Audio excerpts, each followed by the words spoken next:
Good afternoon, guys.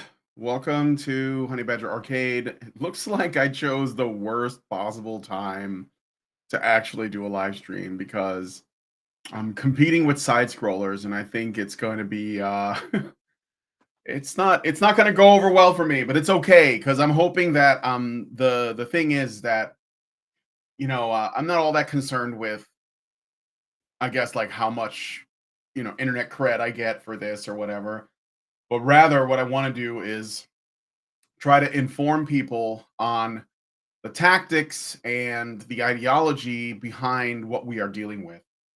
I hope you bear with me. And I'm also testing out some new technology because I think it's very important that we provide alternatives to YouTube.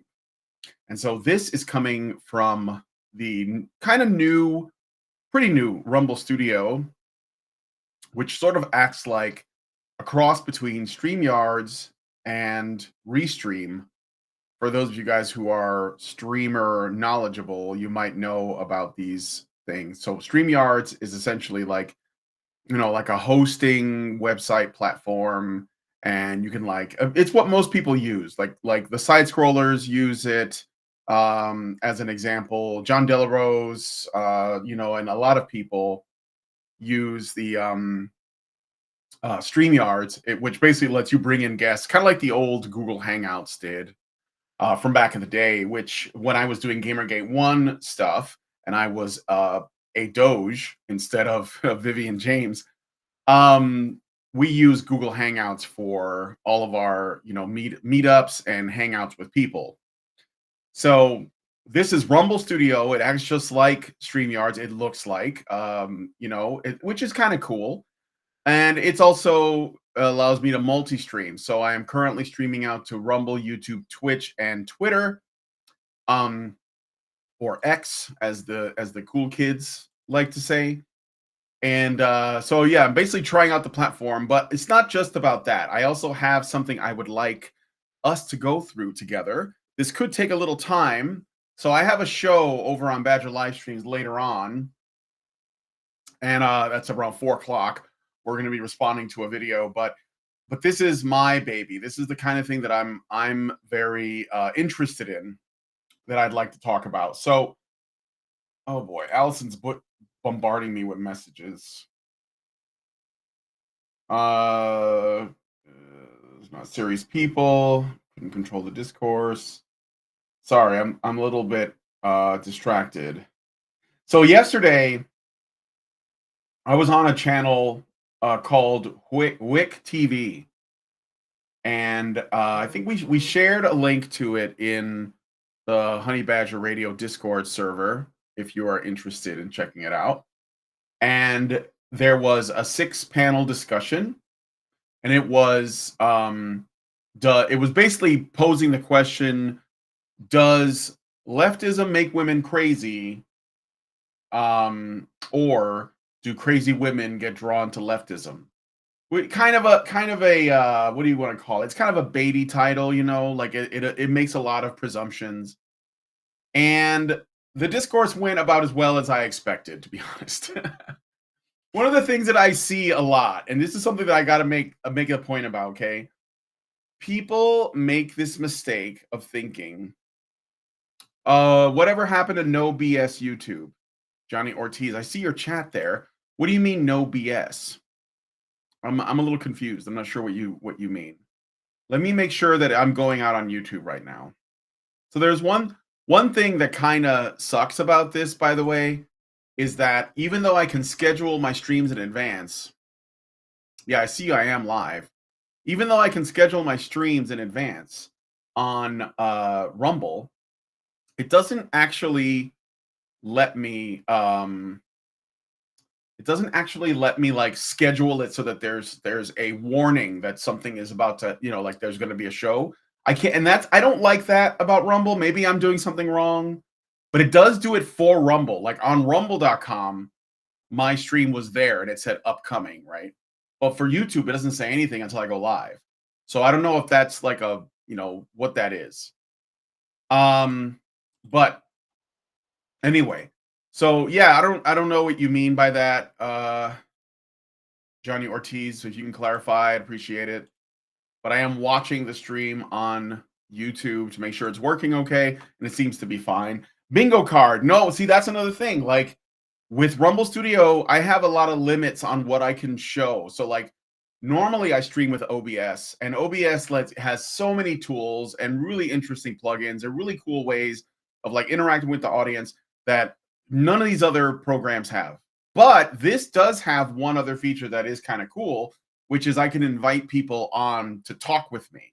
So that's kind of like what I'm trying to do is like figure out like if I can use this well enough, I can use it to do regular guest shows. So I can bring people on and then kick them out, maybe do call-ins, people can come in, you know, I can maybe hand out a link, something like that. I think that will work.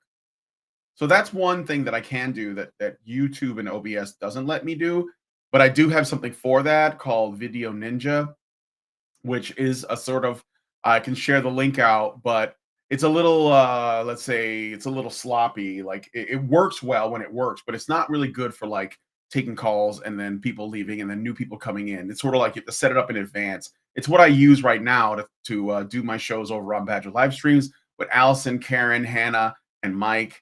It is a really good tool for that purpose. And I think the sound quality is better than say Discord. I think Discord's got a lot of problems, constantly updating. It's very buggy. And the people who run it, I don't really trust them to not essentially take an ideological stance at some point. And that will become a problem. Discord is going to be a problem at some point. I think that's why there's like a new thing coming out that I saw regarding Sweet Baby, this whole Sweet Baby Inc. thing. There's something called Gilded, and Gilded is a Discord alternative. But for some reason, you have to log in with your Roblox account. I don't have Roblox. I'm a grown ass man. I don't have a Roblox. Is Roblox like a kids thing? I don't even know. But you can use your Roblox to get in. And I don't play Roblox. It doesn't look at all appealing to me. It's like, I don't know. It's like, it seems like lower end than Minecraft, but I don't know what I'm talking about. So any Roblox fans in the audience, please don't roast me over this.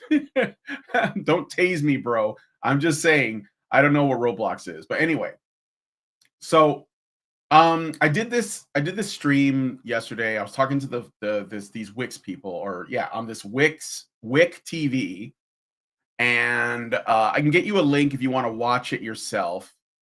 It was me and Allison, and then there was a woman who would call herself centrist or center left, the host who would call himself center left, and then there were three people who were pretty far left, or at least they would call themselves progressives.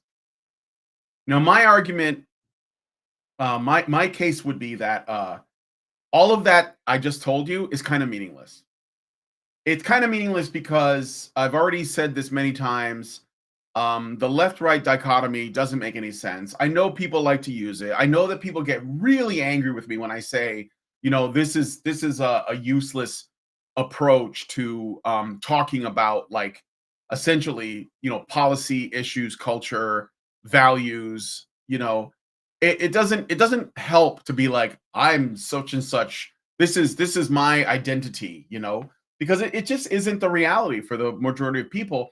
And frankly, I'm going to drive this home because I've said this many times. Frankly, it serves the left to do that. So this is a pretty good graph that describes what I'm talking about. I'm Batman here shared this meme, and it's a perfect meme. It describes this perfectly, this phenomena. But it's sort of, okay? But basically, because I don't like the four-field political compass, but it is essentially what we are looking at is the entire political spectrum, and I put that in quotes, is essentially defined by leftism. It is the framework of the left that defines it.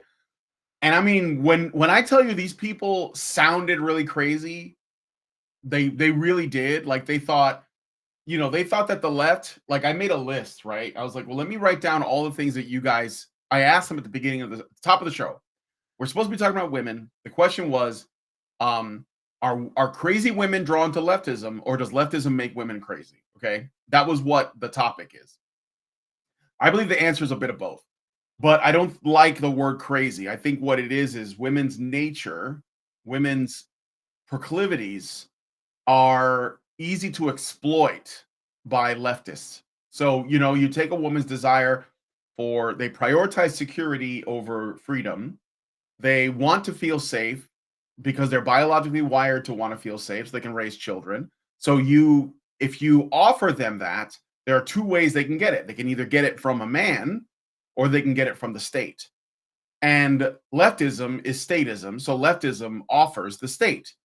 And men generally can't compete with the state because the state would appear important to have unlimited resources, therefore unlimited capacity to protect women.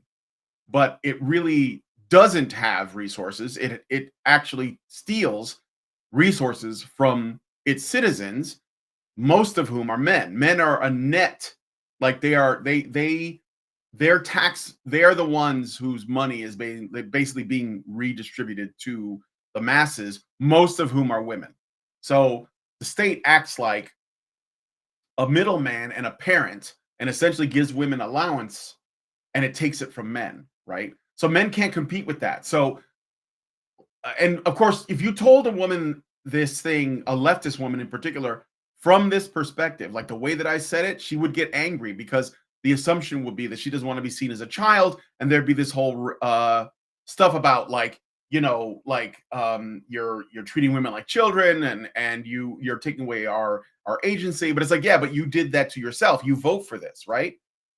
So that is something that I had to point out that to them, and that leftism is statism, and so you're going to get women are going to have to choose between essentially the men or the state, and the state will a lot of times win. Now, when women are married, and especially if they have children, that changes their priorities. Suddenly, they care about taxes because their husband is paying taxes, right? And even if the woman works, she's also paying taxes, but she's more aware of the taxation. She's more aware of what the government's role is in their life. And so she's more likely to vote for smaller government and lower taxes. I'm not picking a side. I'm not saying that, being Republican is better per se. I'm explaining where this comes from. And that's it.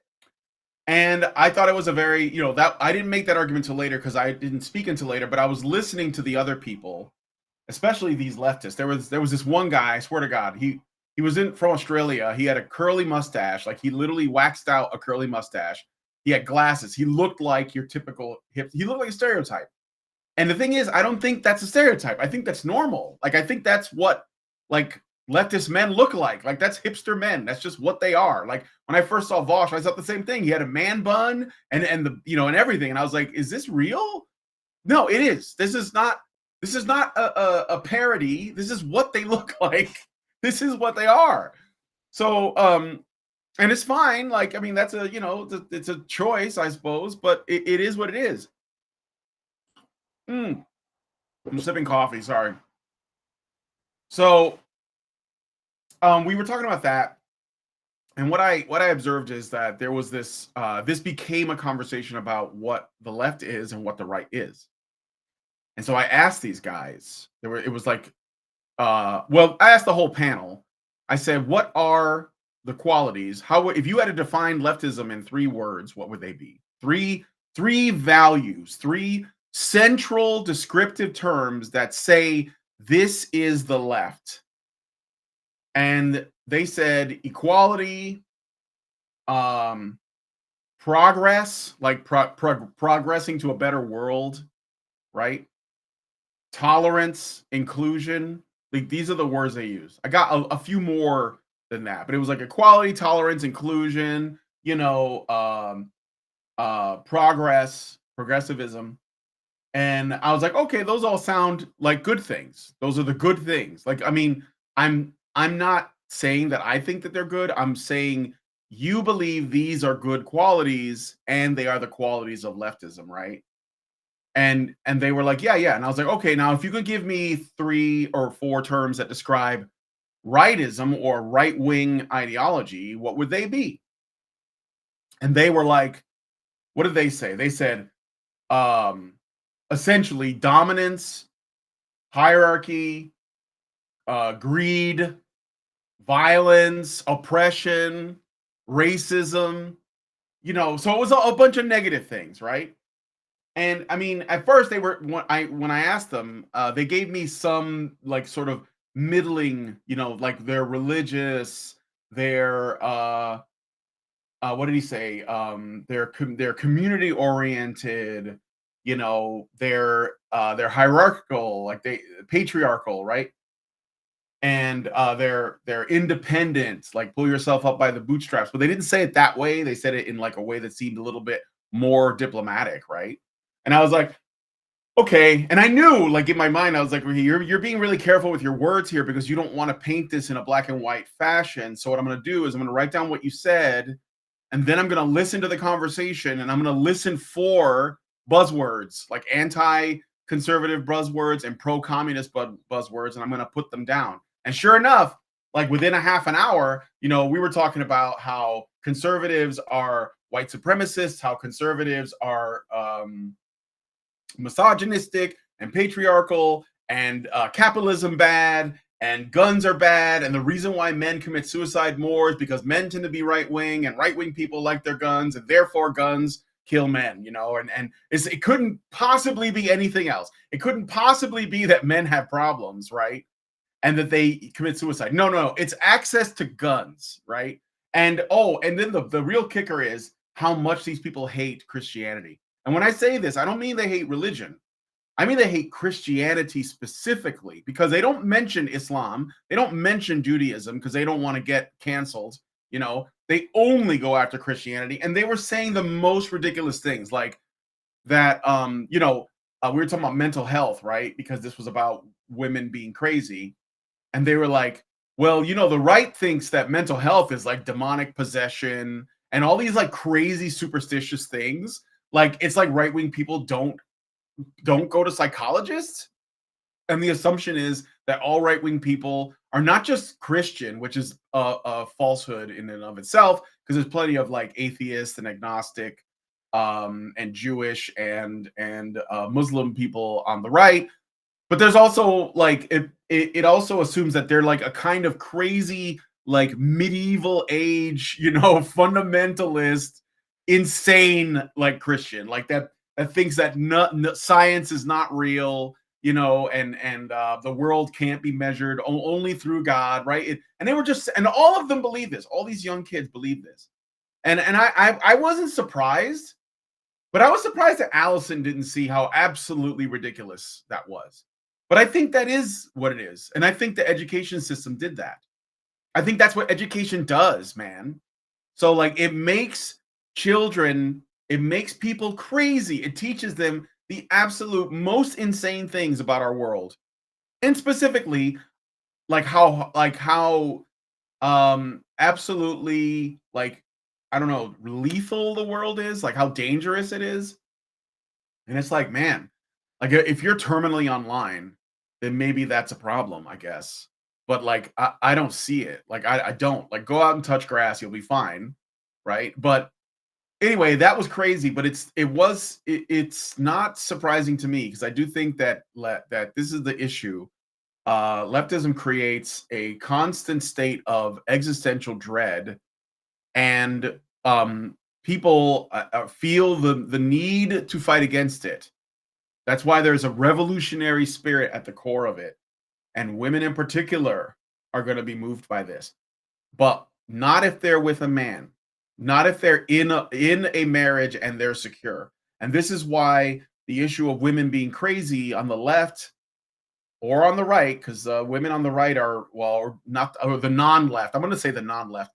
Women in the non-left are also like feminists too. So there really isn't a difference. And I think it's because there is a sense of, like I said, an existential crisis that they're constantly being exposed to, and women don't cope well with that. So, all right. Anyway, just something I'm pointing out because what we are ultimately fighting against here in GamerGate 2, just like GamerGate 1, is this kind of woke, leftist, commie, panic-ridden class of people that are really privileged. They live really good lives. They have really great jobs, but they still think that their world is in constant turmoil, right? Because like the people who are pushing back against them, many of them actually are probably like working class people, if not lower class people, that are they just like for them, getting through the day is hard enough as it is. I'd like to just come home and play some video games, right? And then when you do that and you get a sermon, it's going to make people annoyed. So, hi, A Norwegian. Hello, Toby Atling. Hello, Johnny Ortiz. And everyone else who is watching. If you don't mind, please subscribe to the channel if you're not subscribed already. I'm almost at 450 subscribers. If I can get to 500, I will definitely create a Discord server so that we can, I kind of want to do a thing where we can watch like movies, in the Discord or maybe on Locals. I don't know how to do that. I haven't set up a Locals yet, but I know that Locals is connected to Rumble, so it might be a good idea. And I think that like if we're gonna be media, like if we like media, if we like our culture, we should share in the culture that we enjoy with each other so that we have something good, and we're not sort of like subject to whatever these insane people want to expose us to. So, all right. Anyway, so I saw this thing today. Apparently, maybe somebody can help me if you guys know. So there's some news regarding Grand Theft Auto 6. Do you guys know anything about this? GTA 6. Apparently they're taking something out or they're changing something, and it's pissing people off. So, do you guys know? Been gone for a while due to getting a new puppy. Congratulations. I love dogs. Love dogs. Again, this is another issue. I can't share JoJo. He's here. He's in his bed. But on Rumble Studio, I won't let me add another screen. Like that, at least not that I know of. Maybe there is a way. Let me see. No, I don't want to stop screen share. Yeah. There might be a way, but I don't know. Unfortunately though, I can't share JoJo, so not now. This Rumble Studio thing is kind of neat, but it does have limits. So anyway, so I heard through the grapevine that something happened with there was some news regarding Grand Theft Auto 6. I'm going to quickly take a look. Maybe I can find out on Twitter. Hold on a second. Let me see. GTA 6. Maybe there's something about it that we should know. Talking GTA 6. This is a trailer that's kind of old. Maybe I can find. I'll do latest. I know Side Scrollers is doing something right now.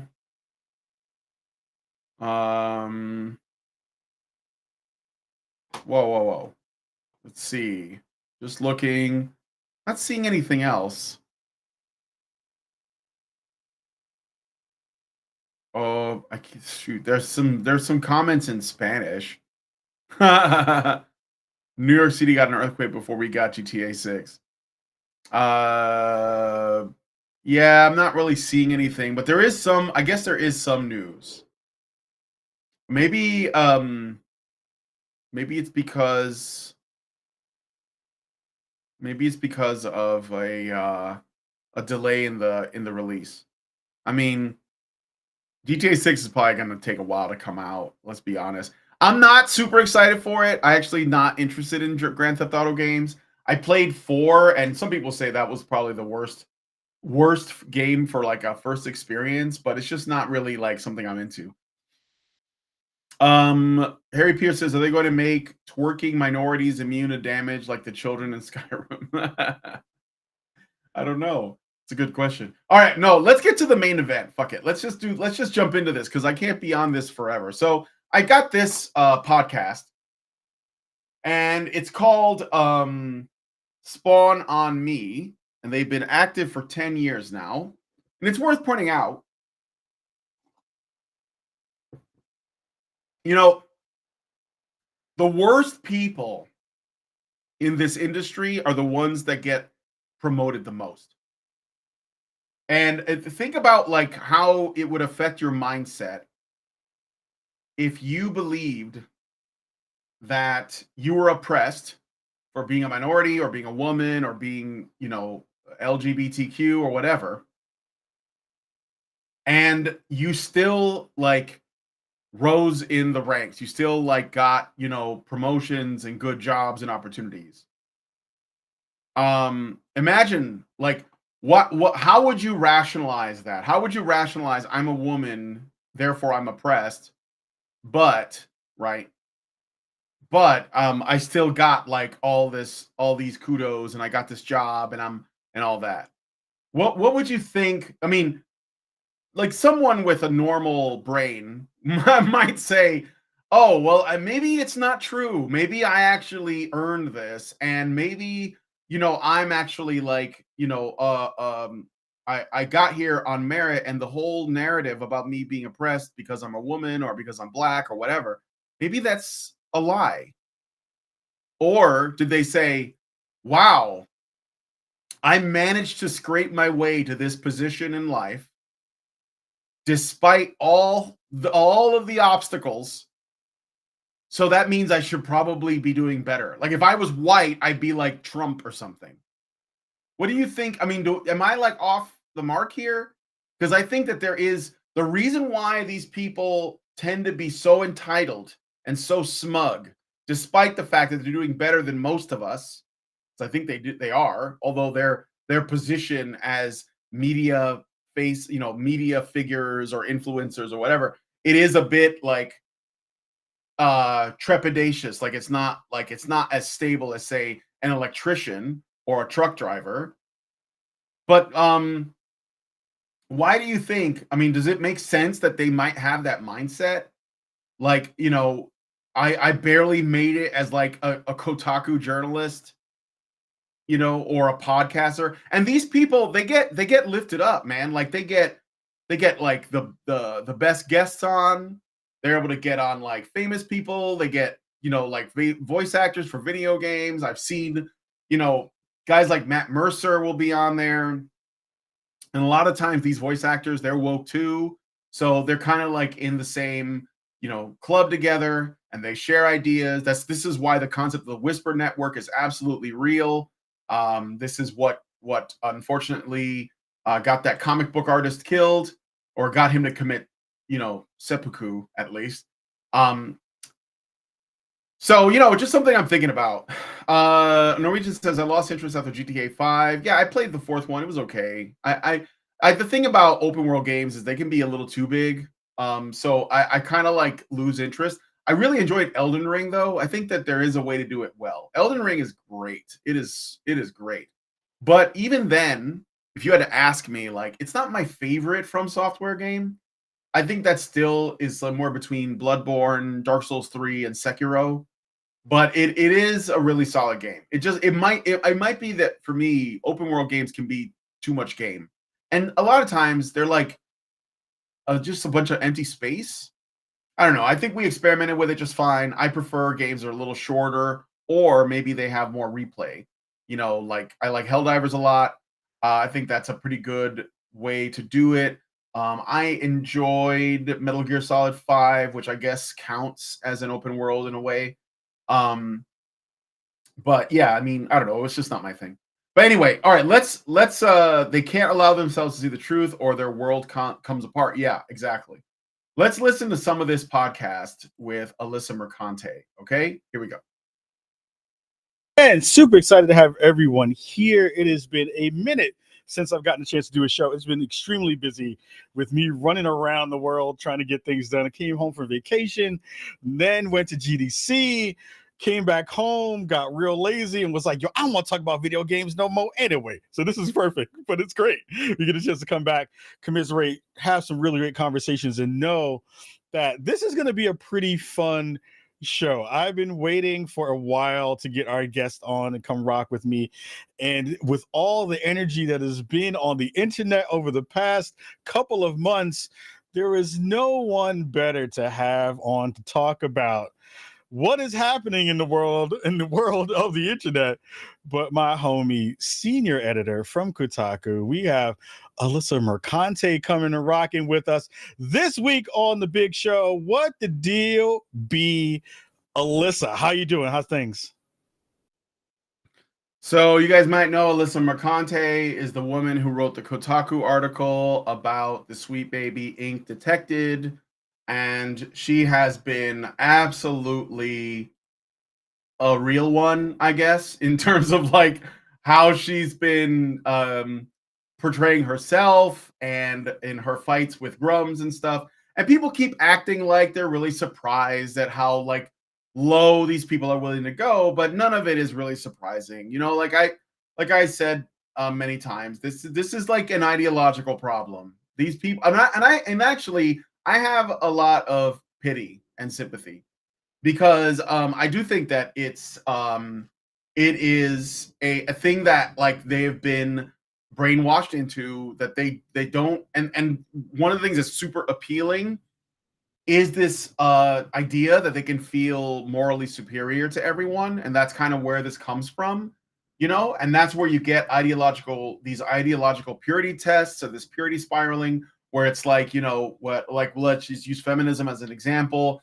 You get your feminists that believe, you know, a certain number of things. It all starts from the bad place of patriarchy theory. So no matter what wave of feminism you're talking about, it's all cancer. It's never not been. It's always been about destroying the family, which in turn destroys civilizations. Full stop, period. Not like there's no debating this. This is what it is. This is how it goes, right? It's got like, like this is gonna sound like religious language, but it's true. It's got satanic roots, and what I mean is, it's about rebellion. It's about rebellion from the get-go. It goes back to, because many of the people who started feminism were in fact into the occult. So even if you don't believe in Satan, the people who started feminism did. So that's what I mean when I say it's satanic in nature, and it doesn't matter that you believe it or not, you know. It's just like, you know, when an Islamic terrorist blows up a bridge, you can say, well, I don't believe in Allah, but it doesn't matter because the guy who blew up the bridge did. So it does have, you know, it does have this context. So feminism was always about that. But the purity spiraling thing, you get like, you know, the first wave, maybe the suffragettes, right? And they were like, well, we want the vote, but we want to preserve these other things. And a lot of times, because the suffragettes were elite women that were bored, and they just thought that they could do more than they were supposed to be doing. But then you combine that with this kind of like, you know, Mary Wollstonecraft's ideology of like women's empowerment and sexual liberation. And these things were going on way back, right? And then later you get the second wave, and the second wave is essentially saying the first wave wasn't feminist enough. So you get this purity testing thing, and the second wave wants to make it about political lesbianism, and they want to make it about the sexual revolution and this kind of thing. You know, they would join Playboy.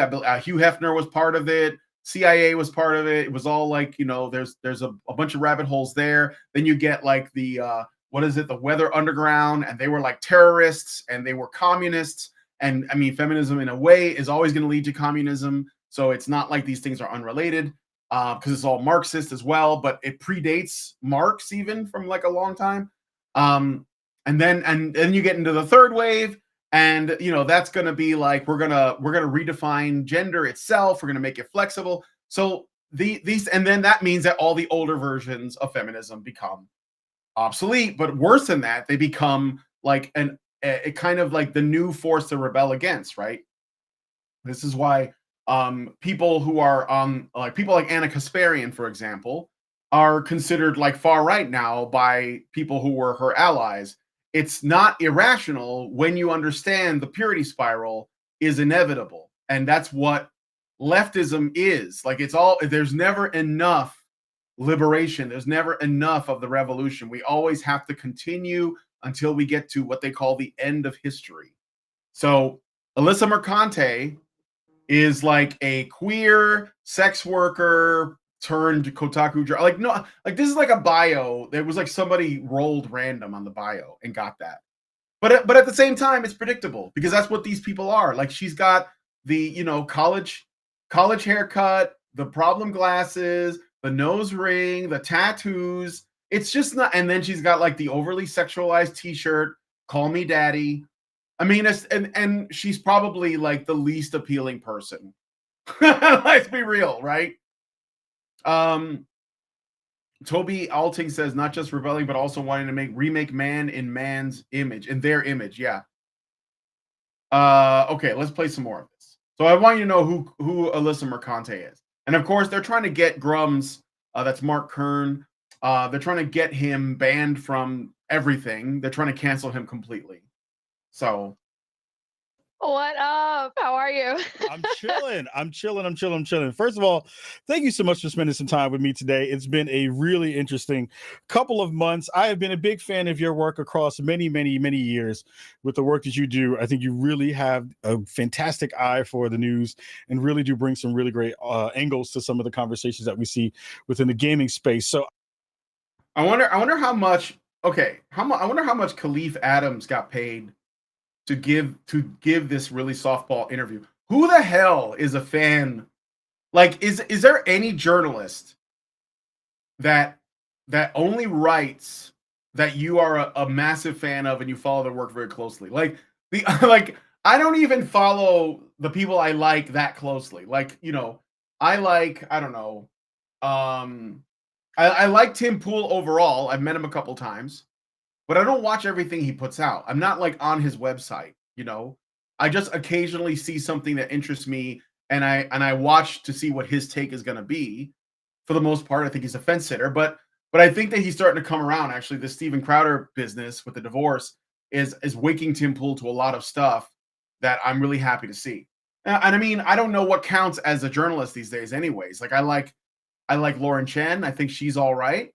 I like Steven Crowder. He's all right. I like Dan Bongino. He's all right. Like I don't love any of these people, but like when they're right, you know. Like I don't know. I feel like all of this is artificial, and that's the thing. Like these relationships on the left, they're very risky because if you step out of line with these people, you know what I mean? Like if you step out of line with these people, they will ruin your career. Can you imagine? It's like entering, you know, a den of wolves or like being the grizzly man where you're like, oh, I get along with these bears just fine. And one day you're just eaten. Like, I mean, like, I wouldn't, this is like, I don't like this at all. Like, I'm sorry. I don't like this at all. Hi, Fracus Maximus. Welcome to the show.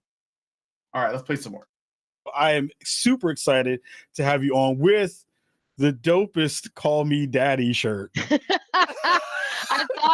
I thought they'd like it. I mean, first of all, I'm really honored to be here. I'm a huge fan of yours. I've always wanted to be involved. And obviously, I also love everyone that you roll with usually. So the crew is good. The crew is solid. And that's unsurprising. You guys cultivate a nice little community. And I'm honored to be here. And I will be on my best, worst behavior. Oh, please. This is not about being nice. This is about being honest, right? And I think that's the beauty of what we get a chance to do on our show. And thank you for the huge compliment. I think Chicago has been a really good place for honest conversation about the world that we actually live in, as opposed to the ones that people think we do. And I think that is an important distinction that we get a chance to have. Oh, that's Gnostic as fuck, isn't it? The world you live in is a lie. We know the real world. It's this notion that, I mean, that's where all this transgender stuff comes from. This idea that like your body is like a prison and you have to break free. This is a leftist thing, Gnosticism. But anyway, he's saying we're going to tell the truth, guys. So let's get ready. Brace yourselves for the truth. I think I know. This is the thing about leftists too. I can predict everything they're going to say. What does that tell you? Like, I know what they're going to say. You know, but let's keep going. Here, so I will cheers to you with my beer, hey. Rocking some dope stuff on the side. But first of all, I want to dig into how have things been over the past couple of months? Because I think we have seen, we've covered this on our show ad nauseum over the past 10 years of like the growth and the continual growth of the nefarious side of the gaming community. And it's reared its ugly head again with GamerGate 2 around all the stuff that we talked about with Sweet Baby, the idea around consultancy, the ideas around diversity, inclusion, and equity work. All of the things have become the big dragon's dogma monster that is around the corner that we can't get away from.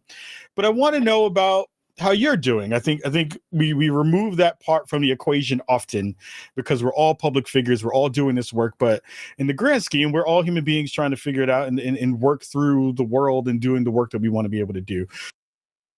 So you notice that he keeps using the phrase "doing the work." You guys know what that means?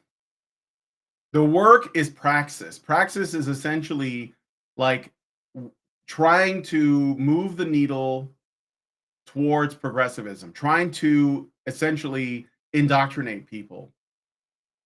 That's what it is. That's what doing the work means. It's a very specific thing.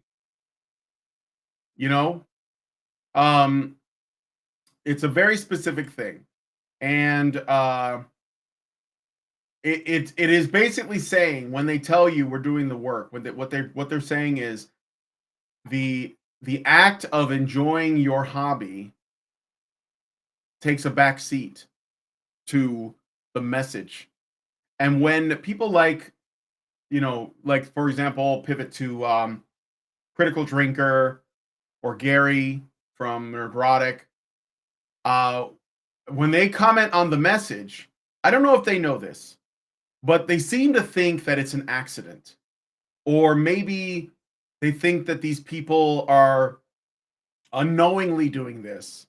But I think they are knowingly doing this. Like, they know that if they are using media to influence society. And that's what BlackRock and these like big companies like BlackRock and Vanguard, when Larry Fink says we have to force behaviors, that's the goal. Like, it's not money, guys. I'm gonna beat this till beat this dead horse until somebody understands this is not greed. These people don't need money. Patrick Bet David, who you might know as he's a very rich guy.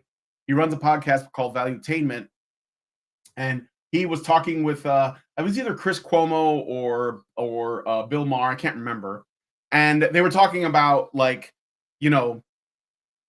inflation, right?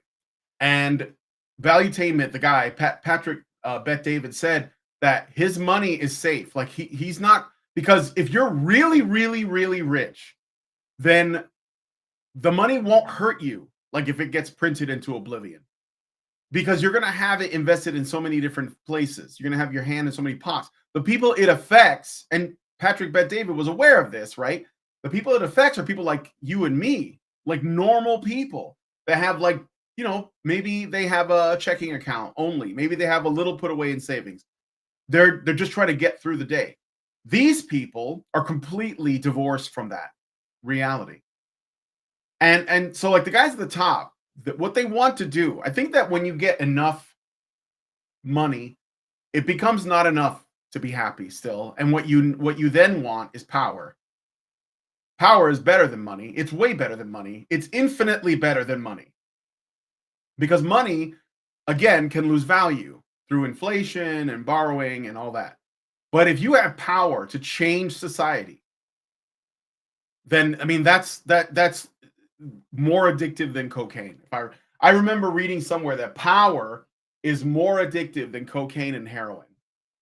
So when Larry Fink says you have to force behaviors, when guys like Kahlief Adams and Alissa Mercante say you have to do the work, they are telling you that they are addicted to power, and whatever they can get, whatever scale it's at, they will grasp at it. So for the love of all that is holy, please don't fall into the trap of thinking that this is about money, because it is not. Like, Jeffrey Epstein, he had money, but he didn't need money because he had powerful people in his pocket. When you have power, you don't need money. And money ceases to be at all relevant. That's why they're okay with eliminating the gold standard. That's why they're okay with it like rocket, record inflation numbers, because they don't care about the money. They want the power. Fortunately, we still have like human will, and we can say no, right? So anyway, let's get back to this. So how are you doing? How are you holding up? Thank you for asking. I think I've been on the internet for a long time as a woman and someone who is very femme presenting. As a woman, femme presenting. We already know where this is going. Have you noticed this is the first thing? This is what wokies always do. They open up with as a blank. That's how you know. If you can just hear my voice in like Call of Duty or Halo lobbies. So I do believe that I have trained for this moment my entire life. You kind of, if you're a woman or a person of color or a queer person and you're loud and proud and unapologetic, I think you have at some point in your life received even a modicum of what I'm receiving. And my parents, bless their hearts, they did not look at me with rose-colored glasses. They raised me to be pretty thick-skinned and pretty hard-headed. And so, yeah, I mean, it can be at the first couple of days when this really kicked off, it was like, holy shit. Yeah. Damn, y'all got my address, but like that was kind of weird. Is there any evidence that they got her address? I'd like to know if you guys know. Unless, of course, she had it out publicly already. I don't think that happened, but here we go again, right? Oh shit. Here we go again. I can't put it on the screen because I'm not on OBS. But so okay, we already got that a couple things out of this. Number one, she is a victim. Number two, other people of color and women and queer people are also victims, but she is a bigger victim because she said they're getting a modicum of what I'm getting. Right? And she's already been doxxed, and the people who are doxing her are just like the exact same as the 12-year-olds on Call of Duty and Halo lobbies. They're the same people. So you see like how this is how the language works, right? Okay, let's go. But now that it's not, I wouldn't say settled, but now that I've kind of settled into it, I think it's the internet at the end of the day. Like I had a whole weekend where I went and did stuff and, none of this existed there. And so this is translation. I'll just translate what she says.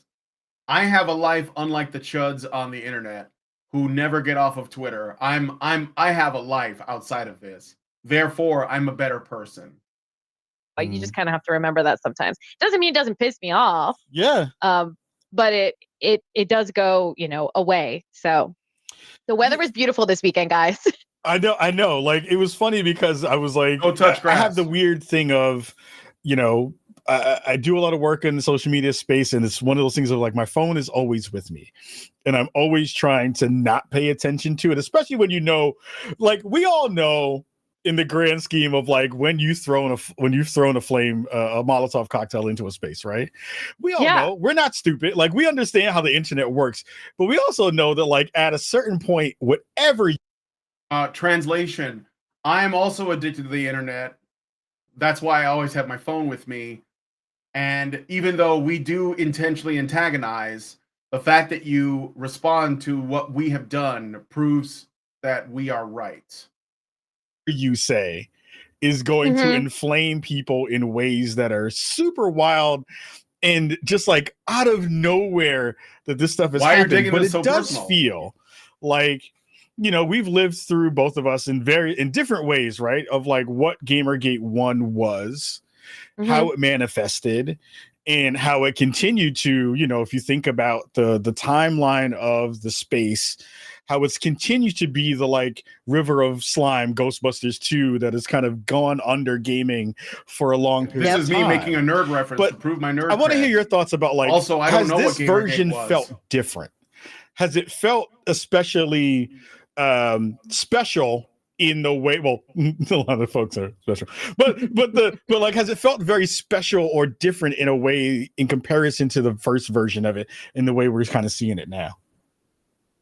I think I said this on an interview, I think at CBC. I think it's like a perfect storm that makes it seem a little different. Like, I think the story beats are the same. Like, what they're trying to do is the same. They're harassing women and women of color the most, or queer people. Oh my God. They're dogpiling, which is exactly what used to happen. They're creating sock puppet accounts, which is what happened last time, all of this kind of stuff. What's weirder about it now is obviously the main space that you and I and so many other people who have been in this industry for so long use, Twitter, which was once considered a great space for not only journalism, but activism, which absolutely huge during 2020 for organizing That's a protests report and right stuff there. like that.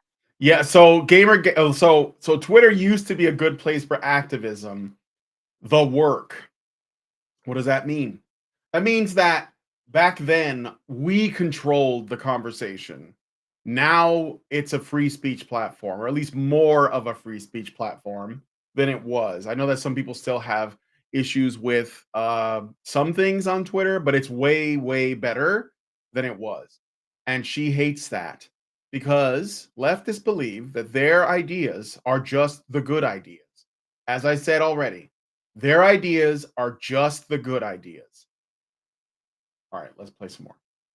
Has now become, the divorced man's app where, like, reporting shit just goes completely ignored. And you have the guy who literally owns the app being like, yes, I believe in this conspiracy. Like, let me leave my little weird spaceship bed that I sleep in because I'm actually 10 years old mentally, and make sure that I say, yes, this is wrong. I hate this. Or wow, when somebody sends me something that's not true. And it's like, what sucks about that is like, men, you should open up and act more like women, because feminism thinks that men should not be put in the man box where they have to act manly all the time. Also, men, stop being children when you disagree with women online on stuff. You're getting out of a rocket ship bed, you big baby. Where we used to go to congregate and talk about this has been overtaken by chuds and sock puppet accounts that are kind of running rampant. So that part's a little annoying, because this did used to be our amplifier space, and now it's the slime is all over it. Yeah, and it feels like, and I'm happy you talked about it in that way, because in that way it has absolutely changed. Like the space in which semi-reasonable conversations that would get flagged if they did kind of move into an improper space or a toxic space, agreeing with us. There was a feeling like someone was in charge to be able to kind of smack the hand of the people doing the nefarious stuff. But there's a level now where people are lamenting the fact that Elon has this platform to let people run wild and do some stuff. You mean and we'll talk about who probably did the most to help the environment according to your standards? Case some of the extra stupid that has come up in the past couple of weeks. But that feeling of, all right, so we have carte blanche to be assholes has really kind of garnered itself. Everybody does. You guys are being assholes right now. I mean, I'm not one to do ad homs, but that's what this is. What are you talking about? But I'll tell you what they're talking about. When they say you're being an asshole, they don't actually mean that it's bad to be an asshole. They mean that it's bad when you are acting in a way that they don't like, not when they are acting in a way that they don't like. I mean, Alissa Mercante is trying to get Grums banned off of Twitter permanently, and probably everything else in his life destroyed. They were celebrating the fact, They were celebrating the fact that Grums, or Mark Kern, who has family in Taiwan, when there was an earthquake, a 7-point-something earthquake, just a couple days ago, her people were messaging him saying, it looks like you're, essentially celebrating the fact that his family might have died in the earthquake. I mean, look, the internet's not a pleasant place. And I'm not going to say they should be banned or anything like that. But like, come on. Don't try to make me think that like, you know, that there's anything coming close to that. Just like when I can't remember his name, but the comic book guy who took his own life recently that I reported on. People were, you know, coming after people for reporting on it. Like John Delarose. He didn't harass him into oblivion. He just told the story because he does that. That's what his website, Fandom Pulse, which I recommend you guys check out.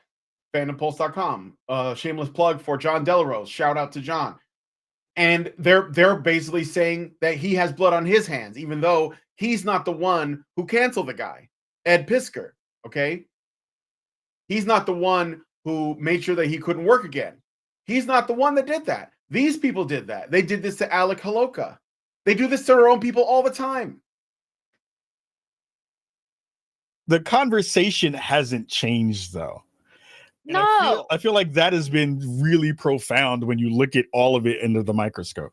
Yeah, No, I mean they're calling me Anita Sarkeesian. They're insinuating that I like suck dick to get my job. And like, so first of all, let's be so Nope. Nobody's insinuating that. You're the one who said that you should go back to sex work, which suggests that you did sex work before.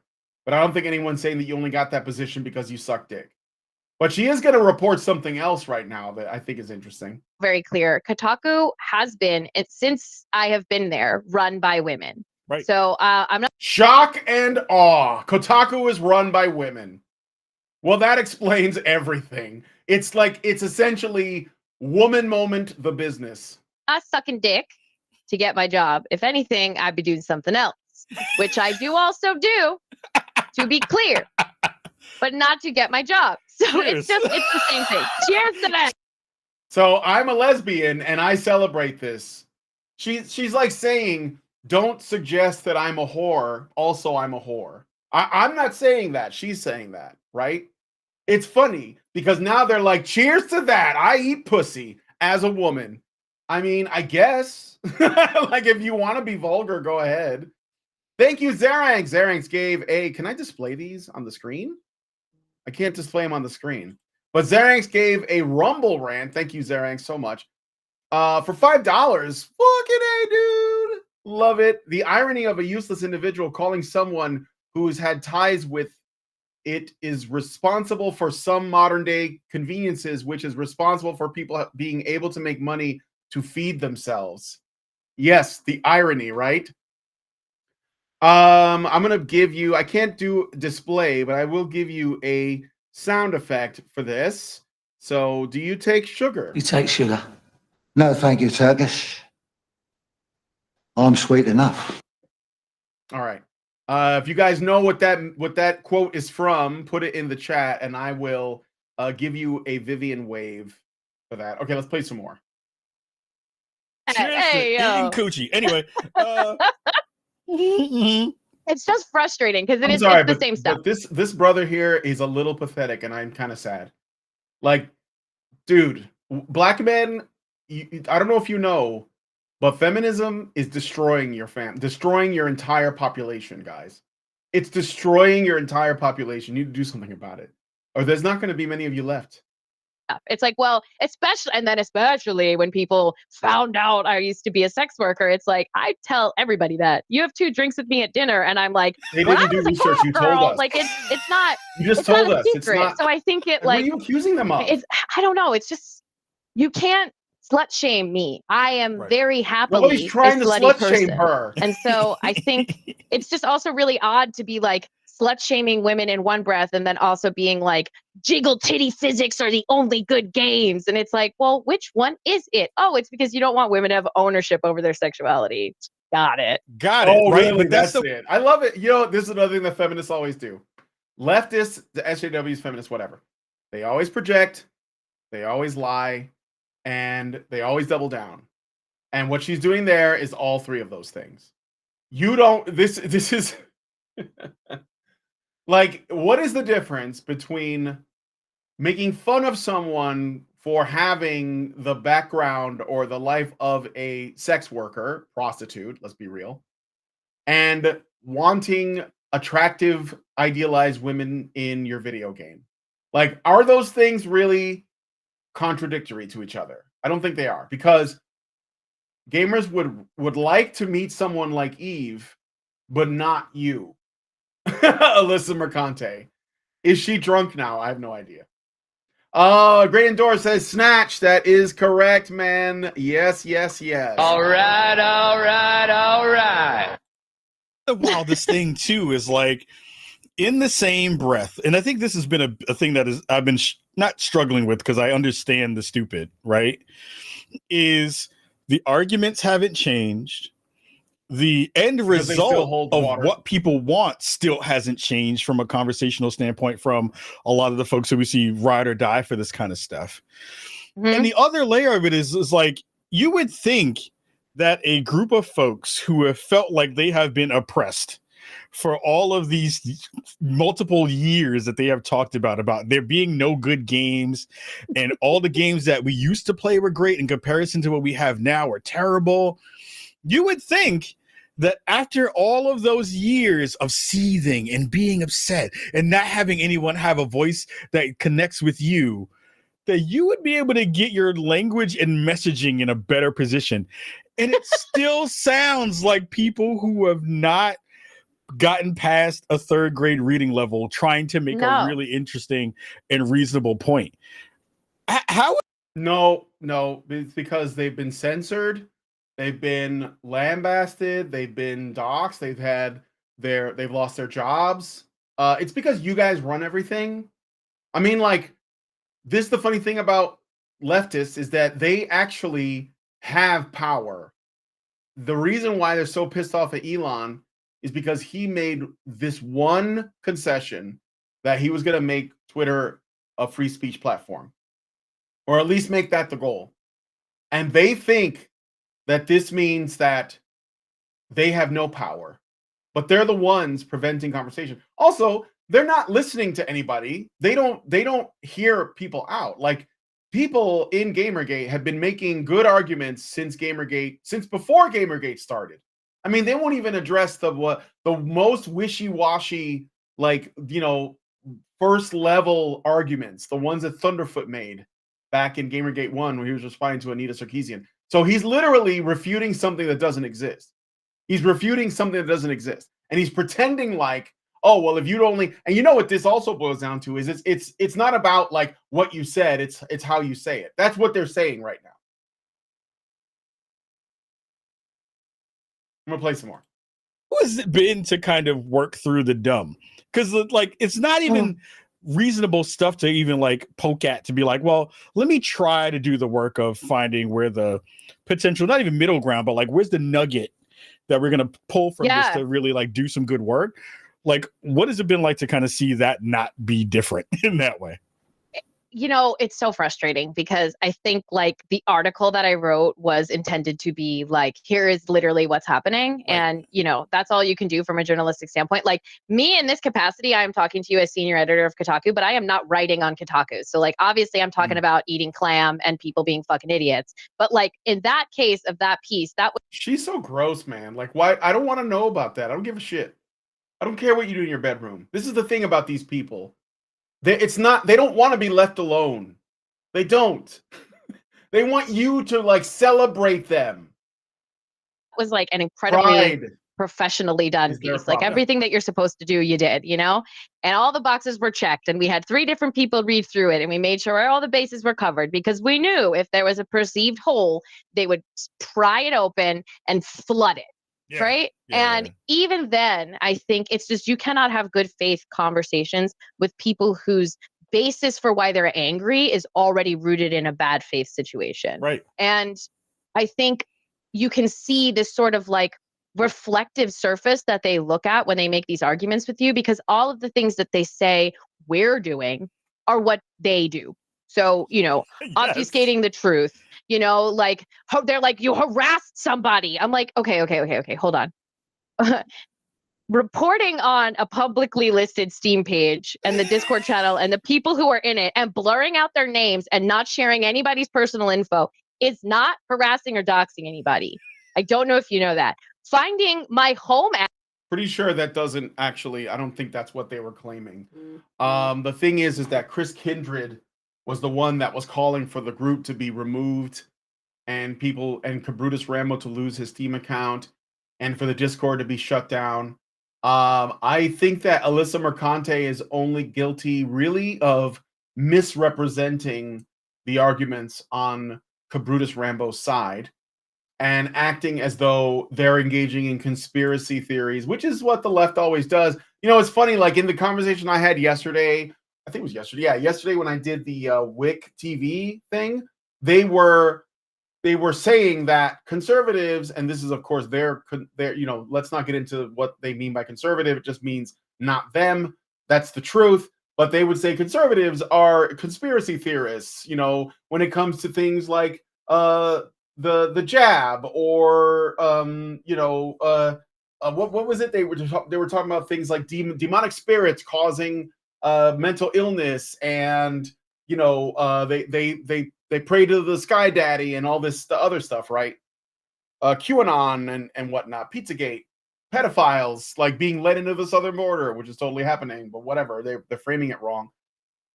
Yet they believe in patriarchy theory and white supremacy. So I guess it's okay when they do it, again, because there are no standards. address on docs websites, that's doxing people. Right. So it's like, I just think they're looking at the way that they behave in the mirror and they're saying, this is what the other side is doing this. The other side is hateful. The other side is this. And it's like, bestie, look at your heart. And what does your heart say? You know? And that's what's frustrating. It's because it does kind of feel like, I used to be a substitute teacher for really. Oh my God, of course she was. Of course, these bitches are always in education. So again, let me just say, she's saying that she's the one who said that you can't be racist against white people. So, you know, again, this is a common leftist talking point. And of course, Kahlief Adams is happy to have that. Like, dude, black leftists love that statement. They love being racist against white people. I mean, frankly, I have issues with the word racist. I can get into that another time. But if we're going to use that word, whatever, they love it. Are you serious? Like, why are white women getting randomly punched in the face in New York City? Well, probably because you can't call it racist. I mean, like, why not? Like, it's essentially giving permission for people to be violent, right? You can play the woman card, I guess, but the women are too scared to do that. Really young kids. And it feels like when they just go, yeah, what if I know you are, so what am I? And you're just like, oh God, never mind. You're 7. So just go off and run on the playground. But like, you're not 7, you're 56. And it's like, where is the growth? So being an adult means that you can't have opinions on set. All the above, childish. Right? So all of those things. And it was funny because I try to find, when I do any of the work that I do, Spawn on Me and other stuff related, I'm still trying to be empathetic to the idea of rational thought. And like you said, when folks come to these conversations with irrational thought from the beginning. No, they are rational. And also, you like, don't like it, but they are. I've never seen so many people. Wait, how is it like, understand, at the very least, okay, if we accept the definition of racism, if we accept it, how is it not rational to treat it as a universal and say it can go in any direction at all times? I mean, you got Community noted for even suggesting that you can't be racist to white people, and now the people who did that are the ones that are irrational. What are you talking about, Kahlief? Where is your spine? You know what? I think that you may have consumed too many microplastics, too many phytoestrogens, too many seed oils in your diet, my friend. Have the ability to draw the red string on the board. Literally do it. And literally do it. And every red string is fucked up and wrong. Theory, like, it's never landing on a salient point that's like, well, okay, well, let's look at this from this other angle and be like, oh, okay, I can kind of see where that is. I had a dream the other night. Fucking eat the bugs, live in the pod, save the planet. what does this dystopia, feel like? But if you And there was a clip from a they're movie. I'm going to telling play you it that- super they're fast. It's telling like you only like that 2 or they're 3 seconds. replacing, But I want to play it for you. And this people is in exactly Western how I countries feel with like if you air quote the immigrants, passion that don't even speak of the the language. If GamerGator, you point this is any what of it that feels out, like to me. you are the I'm not a conspiracy smart man, but I know what love is. It feels like that. That's what it feels like. That's exactly what it feels like in the grand scheme of where we are. It is so frustrating. It's like, I'm trying to play chess, and these guys are playing fucking Connect 4, and they're flipping over the table when they get mad. What? And it's like, Why are you trying to play chess? I Why can't. don't you It's just like only talk? so much I could do before I Why go don't you just listen crazy. to Like people? and that's why, like, you write the She is piece, just so you put much the piece out smarter, there, and you hope that nobler, the and work speaks for better. itself. And for a Do you lot of guys people know who that? have media Do you guys know literacy that? and reading comprehension skills, Mhm.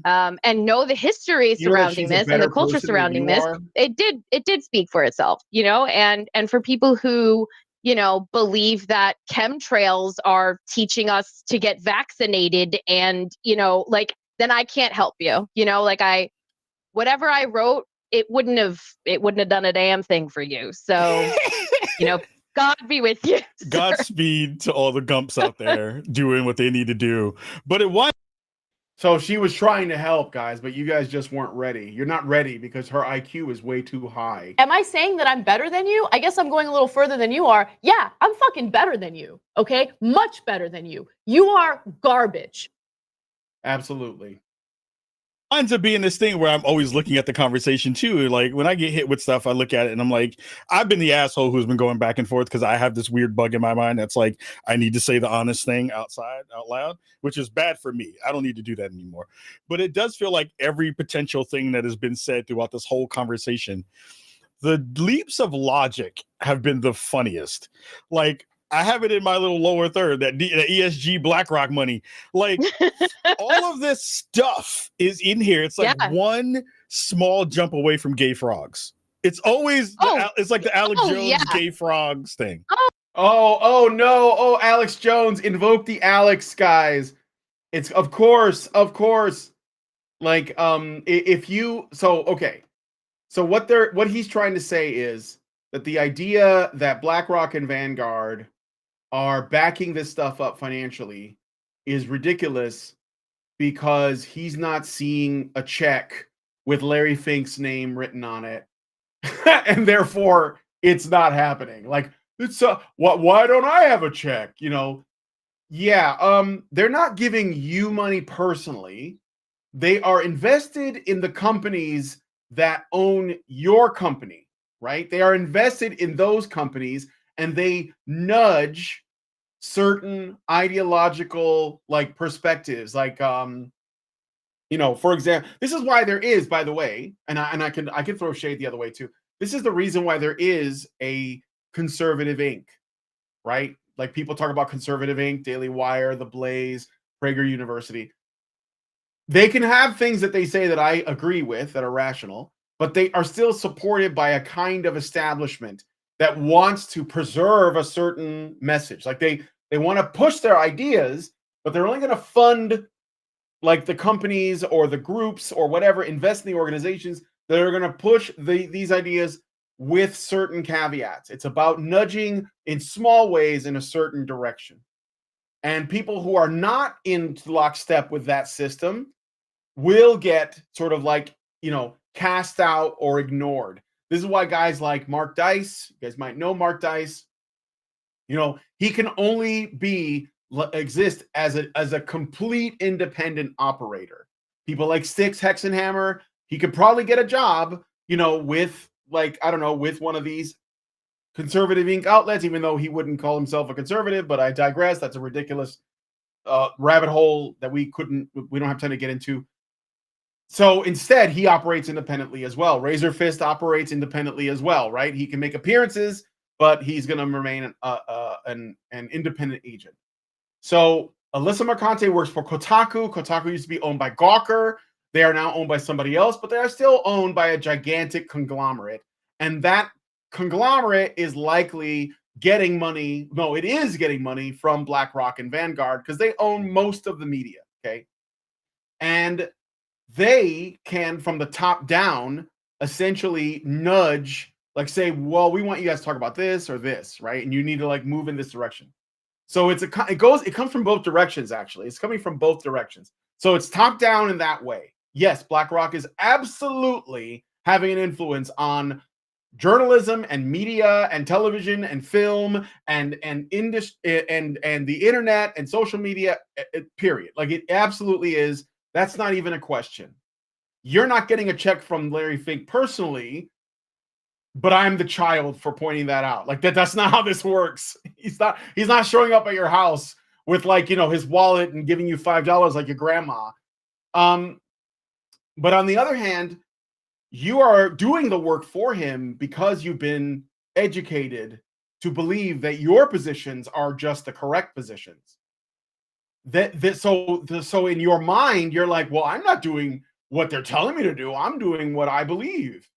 Yeah. Who funds like everything that you were educated on? How much did BlackRock get involved with that? Were they involved with the books that were used to teach you? Were they involved with in any way with some of the tools that you use in your university? Did they fund the universities? Did they fund any of the professors? Like, I don't know. How does that work? Right.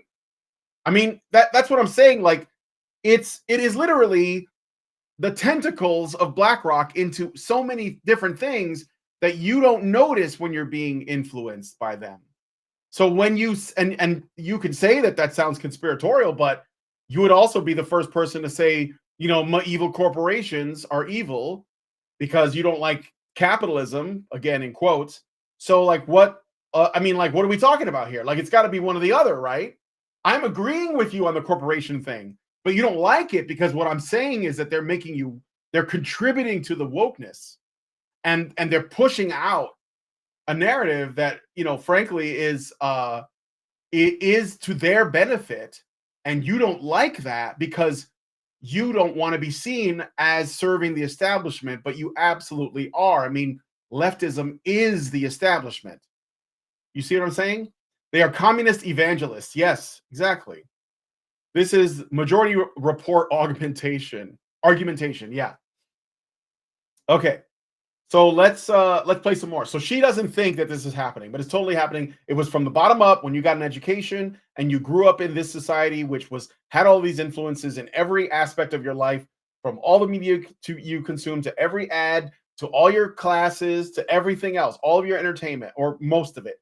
And then it's from the top down where you have like people in these giant corporations that are nudging, you know, to, as Larry Fink said, forced behaviors. Oh, yeah, because that's what these people do, right? So the Yeah. few leaders that they have, you know, however they've elected to put them in the lead. I mean, the grifters who grift the hardest, right? Yeah. Who actually SJWs always project, grift the hardest. In what way does Grums or Mark Kern benefit? Internet clout? He doesn't need it. He's the guy who created World of Warcraft. Like that's, you know, he was the guy involved with Diablo series. Like, it doesn't get that's cred right there. He doesn't need to do anything. He could leave the internet. sometimes put their faces online or sometimes put drawings of their faces online, but are at least not anonymous or, you know, behind an anime profile picture, right? Those few people just throw everything at a wall until it sticks. And that's when you do almost get to gay frogs. It's like, well, it must be that there's a checklist or they won't get funding, or it must be that BlackRock is. I mean, like it's the people saying George Soros was funding the George Floyd protests. Right. It's just like, you believe that the entire world is a conspiracy, and I can't convince you otherwise. And yeah, that wasn't happening. Like there weren't like pallets of bricks showing up at protests so that Antifa and Black Lives Matter people weren't able to better, you know, more efficiently do damage. It wasn't like someone wasn't selling or had boxes of baseball bats, aluminum baseball bats, that had like "Bash the Fash" printed on it. Or was just spontaneous? Like somebody went to Amazon and just ordered some baseball bats that said "Bash the Fash" on them. Yeah, no, George Soros, why would he do that? Again, this is just like, you're acting like it's insane, and we saw it. We saw it. If you were paying attention, you saw it. Mord Sith says, to be fair, they can only apply slight pressure. It's no secret they join funds. They jam funds into gaming because it's a huge industry and they have a stated goal. However, this argument they're making is a straw man. An honest sentiment would be to point to the Microsoft crap recently. Yeah, of course. Or, just like, what is Bill Gates doing? Does he not own Microsoft? Is he not involved with this supposed climate crisis? How is he? Why is he buying so much farmland? Like, why can't we ask these questions? Because when we do, you say gay frogs. And it's like, well, but how often has Alex Jones been right? Like, literally the gay frogs thing is true. Like, he was right about that. That's not, and you're like, oh, that's so insane, right? Oh, that's so crazy, dude. Oh my God. What are you talking about? And we know that there are chemicals in the water. We know that testosterone levels have plummeted. We know these things to be true. We know it. Like when women dump out birth control and it gets flushed down the toilet or something, that it gets into the water supply. Imagine billions of women over decades and decades putting their birth control in the water supply. I'm just saying, why would it be so ridiculous to ask the question, could there be some effects? We know that there are. We know that birth control has an effect too. When women use it and then they later on have children, we know that birth control contributes to the divorce rate because of the way birth control affects women's hormones. We know this to be true. If you know to look for it, but you see, in order to find that out, you'd have to be willing to ask the question. Is it possible that this has an adverse effect on women? I brought this up on yesterday's talk on WIC TV, and I said, I think they said something about, why are there increased cases of autism? And the lefties thought, well, it's because we're more aware of it now. We're more compassionate. And so because the right won't listen to people with autism, but the left does. And I was like, well, it could be birth control. And everybody looked at me with wide eyes. I was like, yeah, birth control affects women's hormones and that affects the offspring. And there is a correlation between increased uses of birth control and autism in children. And also women delaying pregnancy has a correlation. Like when women wait to be in their 30s to have kids, it affects their kids. That's not controversial. It's not conspiratorial. And they were like, I never heard that before. And I was like, yeah, have you ever wondered why there are things that you've never heard before that I'm bringing to your attention right now? And I told them to, look at, Aiden Paladin did a thing on it. She spoke at ICMI 2019, and she did a video on her own channel about it. And later, many years later, I might add, Sydney Watson eventually also did a video on birth control. And it was yes, the pill affects women, which affects relationships, which affects marriage, which affects children. It just does. But you see, people like this can't even conceive of a scenario where women are part of a given, question. You can't even say, could women be part of this problem? Could something women are doing be part of the problem? They can't even conceive of that. It's got to be immediately no, something that the men are doing. It's got to be, it's capitalism. They'll literally say that. It's capitalism. That's what it is. It's what are you talking about? So these people, they're operating in a world where you can only ask questions about half the population because questioning women is bad for your career. It's bad for your livelihood. And so therefore they never get the answers. All they can think of is why do you oppress women? And unfortunately, the people who are the most susceptible to this, right, are the kinds of people that the grifters prey on. And those people are malleable and SJWs always project. Again, I don't see who's grifting except you. You're the one doing a media tour on a bunch of places where everybody already agrees with you. You're not engaging with people who disagree. Because if you did, you would be destroyed. It'd be like one of those viral videos, woke Kotaku journalist destroyed, by facts and logic. And they gullible, and they probably spend a little bit too much time on online forums, and this is what happens. And you could sit here and say what you and I are saying about how, where's my BlackRock money? Because my rent went up and I would like it. But we could sit here and say this doesn't exist, and we could write. I wonder why your rent, just out of curiosity, okay? Obviously, you're not getting money directly from BlackRock. You're getting money from someone who works for someone who works for someone who works for BlackRock, probably.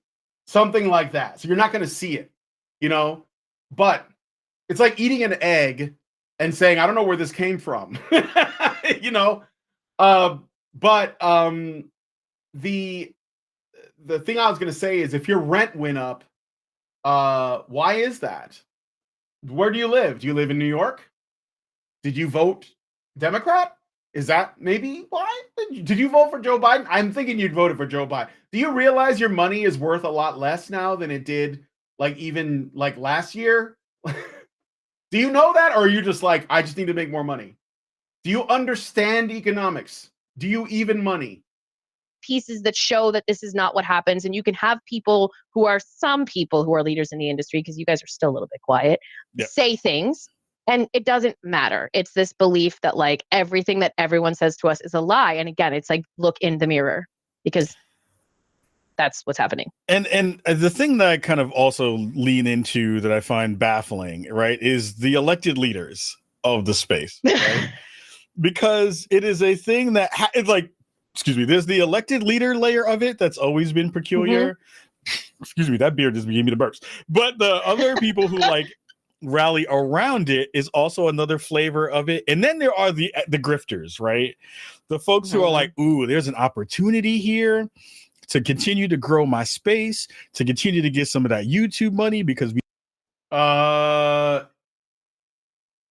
SJWs always project. Again, he's the one that wants to grow. He's already probably huge. I bet that this guy gets a lot of money because algorithms promote his work. I guarantee it. I talked with Mr. Obvious a little bit on Twitter. Do you guys know who Mr. Obvious is? He used to have a YouTube channel. I think he's on I think he's mostly on BitChute now. And he made this post. He said, sometimes I think that the people who got the most famous deserve it the least. Think about it. It's always out of touch morons who have no connection to life or for someone struggling in life, right? And I said, well, yeah, obviously. I think that the people who are either the least talented, the least charismatic, or just they're not that smart, but they have the right opinions, they always fail upwards.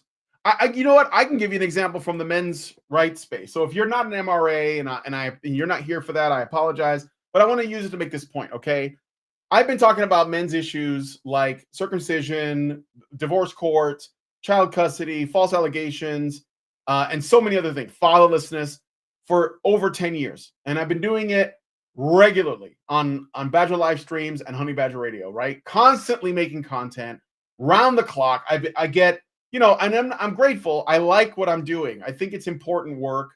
And I am starting to see some benefits in terms of the word getting out. People are starting to come around on these issues, and they're starting to notice these things, right? But our channel remains really small. And there's a guy, there are a couple people that started very recently, but they've blown up. Okay? And I will name them. Not Pearl, because I think Pearl did despite somehow she managed to do it, but I think a lot of it has to do with that she's a woman. And I'm sorry, but that's just the truth. I think that if you're a woman in the space, you're going to do better. But Roma Army, or Chloe Roma, as she was originally called, and the Tin Men, these two have exploded. And I think the reason is because they are leftists. They are leftist MRAs. And there is a bias in all of tech, and I'm going to include alternative tech for the most part in this, to promote people with those views, even if they're talking about something that would, sort of logically conclude to oppose their views. But the Tin Men I've had on my show, Chloe Roma will not acknowledge our existence. is fine. I get it. I think it's too dangerous for her in a way. I know that she doesn't like right-wing MRAs, whatever the hell that means. And the Tin Men, he's like he was on Chris Williamson. I mean, like, this guy gets, and Chris Williamson is like the safe blue pill space where red pill guys can kind of get in and like say a few things, right? As long as they play nice, as long as they don't like rock the boat too much, they don't criticize women too much, they don't criticize feminism too much. They gotta be really like, you know, amicable, even though that's not going to solve anything, but it does give their platform a boost and it's good for their brand, right? Now, I don't care about the brand being good, but I do want the channel to grow because I do think that like that is not the path to long-term solutions. It's just not, okay? In my opinion. So I think that there's a reason. I think that it's promoted by algorithms and it's promoted by people that work in those spaces. Tin Man gets to grow. He's got nothing new to say. He adds nothing to the conversation. It's fine that he's saying the stuff, but he's saying what we've been saying for 10 years. He's saying what Paul Elam has been saying, what Janice Fiamengo has been saying, what Warren Farrell has been saying, what Tom Golden has been saying, you know, like what Karen's been saying, Allison, Hannah, Prim. Well, we've all been saying this forever, but his is the one that blows up. And I'm not jealous. I'm just saying I know why. I know why because he is essentially making men's issues fit in with intersectionality. And he has said it himself, right? He has said that, like, you know, when I asked him about, like, you know, black men as men, he would say that black men are black and men, when I would say that black men are men first, which is more crucial, because if you bring the racial aspect into it, it kind of kills the conversation because now it's about them being black and not them being men. And so you can't address men's issues if you're distracted by them being black or gay or Latino or Asian or trans or whatever. Like that, all of that is a distraction. You know, men deal with these things. These are men's issues. They're not black men's issues. They're not white men's issues. They're just men's issues. So, LatQCD says right-wing MRAs that don't agree with my favorite feminist issue. Yeah, it's basically just non-feminist MRAs, right? And that's the thing. Tin Men gets promoted because he says, well, we need feminism too, right? And he has to know. I mean, if he's going to do the work, he has to know by now that these things are not compatible. Feminism is not about women. It's not the female equivalent. It's just not. Like, it's a different animal altogether. It's not even really about whining and complaining, although a lot of feminists do that. But it's not about that, you know? I'm supposed to be talking to a super libertarian guy next week. Let me look at his channel really quick. His name is Fabian Liberty. And he was saying something to the extent of, you know, MRAs are just male, they're just feminists complaining about men or something. It's this old argument, heard it a million times. He probably heard it on Joe Rogan or something once, you know, and he was like, haha, got him. And somebody said, you should talk to Honey Badger Bite, because I'm not going to hold back. Like, if he goes on like Tin Man, he'll probably concede, yeah, there are men. Yeah, that does happen. Yeah, I mean, I don't hate women, you know, and it's so boring. Like, can we stop with the concessions? Can we please stop? Can we stop saying that? Because it suggests that like most people do.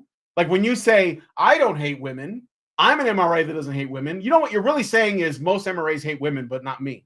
Like, that's not true. It's just not true. You know, it's exhausting. All right, let's get back to this. You know, YouTube money, like Duncan, runs on terrible shit. Like, we know. Nobody's getting crazy YouTube money. If you're talking about people like Geeks and Gamers or Nerdrotic, they were making money already. They were making money off of your garbage ideas in Star Wars and Doctor Who and Star Trek and fucking cartoons and the Marvel Universe and everything else, basically everything else. Everything else, Star Trek, everything. And they were talking about it. And because you know why they were talking about it? Because a lot of people who were fans were like, something's wrong with this. And I don't know if I understand what it is. And then these people said, this is what it is. And I'm not saying that they're bringing new arguments. They've been saying the same shit I've been saying for 10 years. But it's okay. I don't care. I'm glad they're saying it. I'm glad they're seeing it. That all of those things kind of work together. And I do want to dig into that a small bit, because there's been one person who you would think would understand a little bit more, not only about the gaming industry as a person who worked in it for a fairly long time, but a person who also understands, well, not really, but kind of understands how to galvanize an online community. So this thing came up earlier today, talking about the way things have been moving. This madness Save here, the date. the save the date from Grums, Mark Kern, former studio head of, I forget. So Mark Kern, he's like, I don't remember what studio. Are you not familiar with Blizzard? True gamer, like legit true gamer guy. You don't know about a little company called Blizzard, dude. But okay, for the record, guys, if you don't know, this was Mark Kern's April Fool's joke. So you guys familiar with that day, April Fool's, April 1st? Yeah, what? Has gone on this weird continuous tirade of showcasing you and being like, I want to date you and all this other weird shit. No, he's not saying that. What is what is happening here? What is the thing that is going on with this madness? All right, real quick translation again. Kahlief Adams is asking Alissa Mercante, hey, this guy is doing this thing that's not actually being done, where he is essentially making fun of you with an April Fool's joke. But since even though he's not here and I could ask him what he meant by it myself, I'm going to ask you to use your telepathic feminist powers to tell me what's really going on. Because this is what feminists are good at doing. They can read minds. And every time they read your mind, like Minority Report, they know that you're committing crimes in your head. And they can tell you exactly what those crimes are. I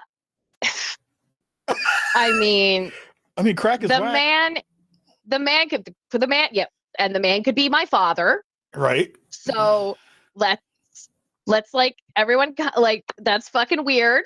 He's basically a pedophile. I'm just gonna put that out there, even though I'm a grown ass woman and I do sex work, and I've probably done sex work for men older than him. He's the creep. Like, also, why are you online so much? Don't you, like, I don't know, have to go get, like, the early bird special at IHOP or some shit? Like, what are you doing? Like, you are old.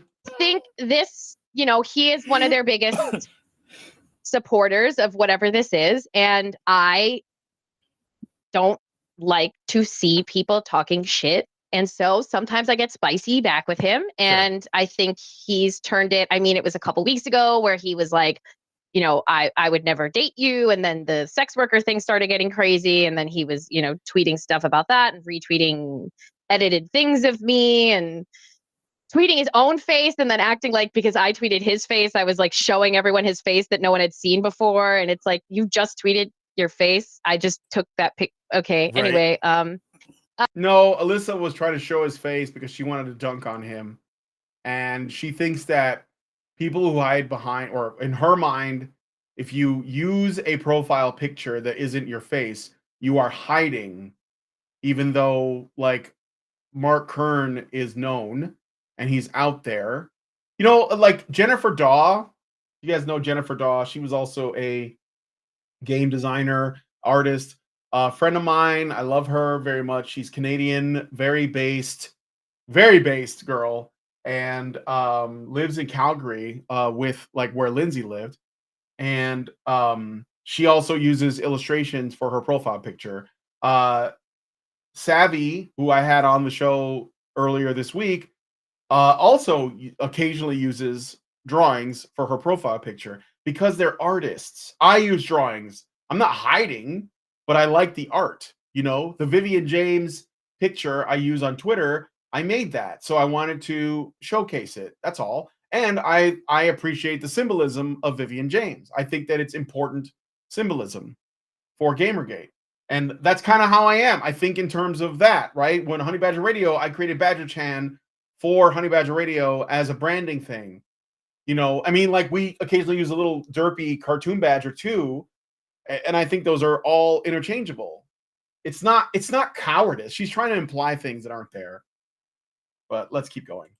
And yeah, I don't know, this like it's very schoolyard. It's very like, well, you must want to date me. And I'm like, well, like, and this These people are all children, but not me. My IQ is 1 million. is what I said to him a couple weeks ago. I was like, you would be charged a premium. Like, we would not be, it would not be for free. And it would be a lot of money. It would be like, yo, I'll smack. I'm pretty sure he wouldn't pay for sex from. Who would pay for this? Anyone? You couldn't pay me to fuck her with your dick. Ask you, but I gotta wear this first. Yeah. Like, I'll give you the business, but I gotta get my Master Chief helmet on first. So you know what really annoys me was when people try to show off their geek cred constantly. Look, I'm into Halo.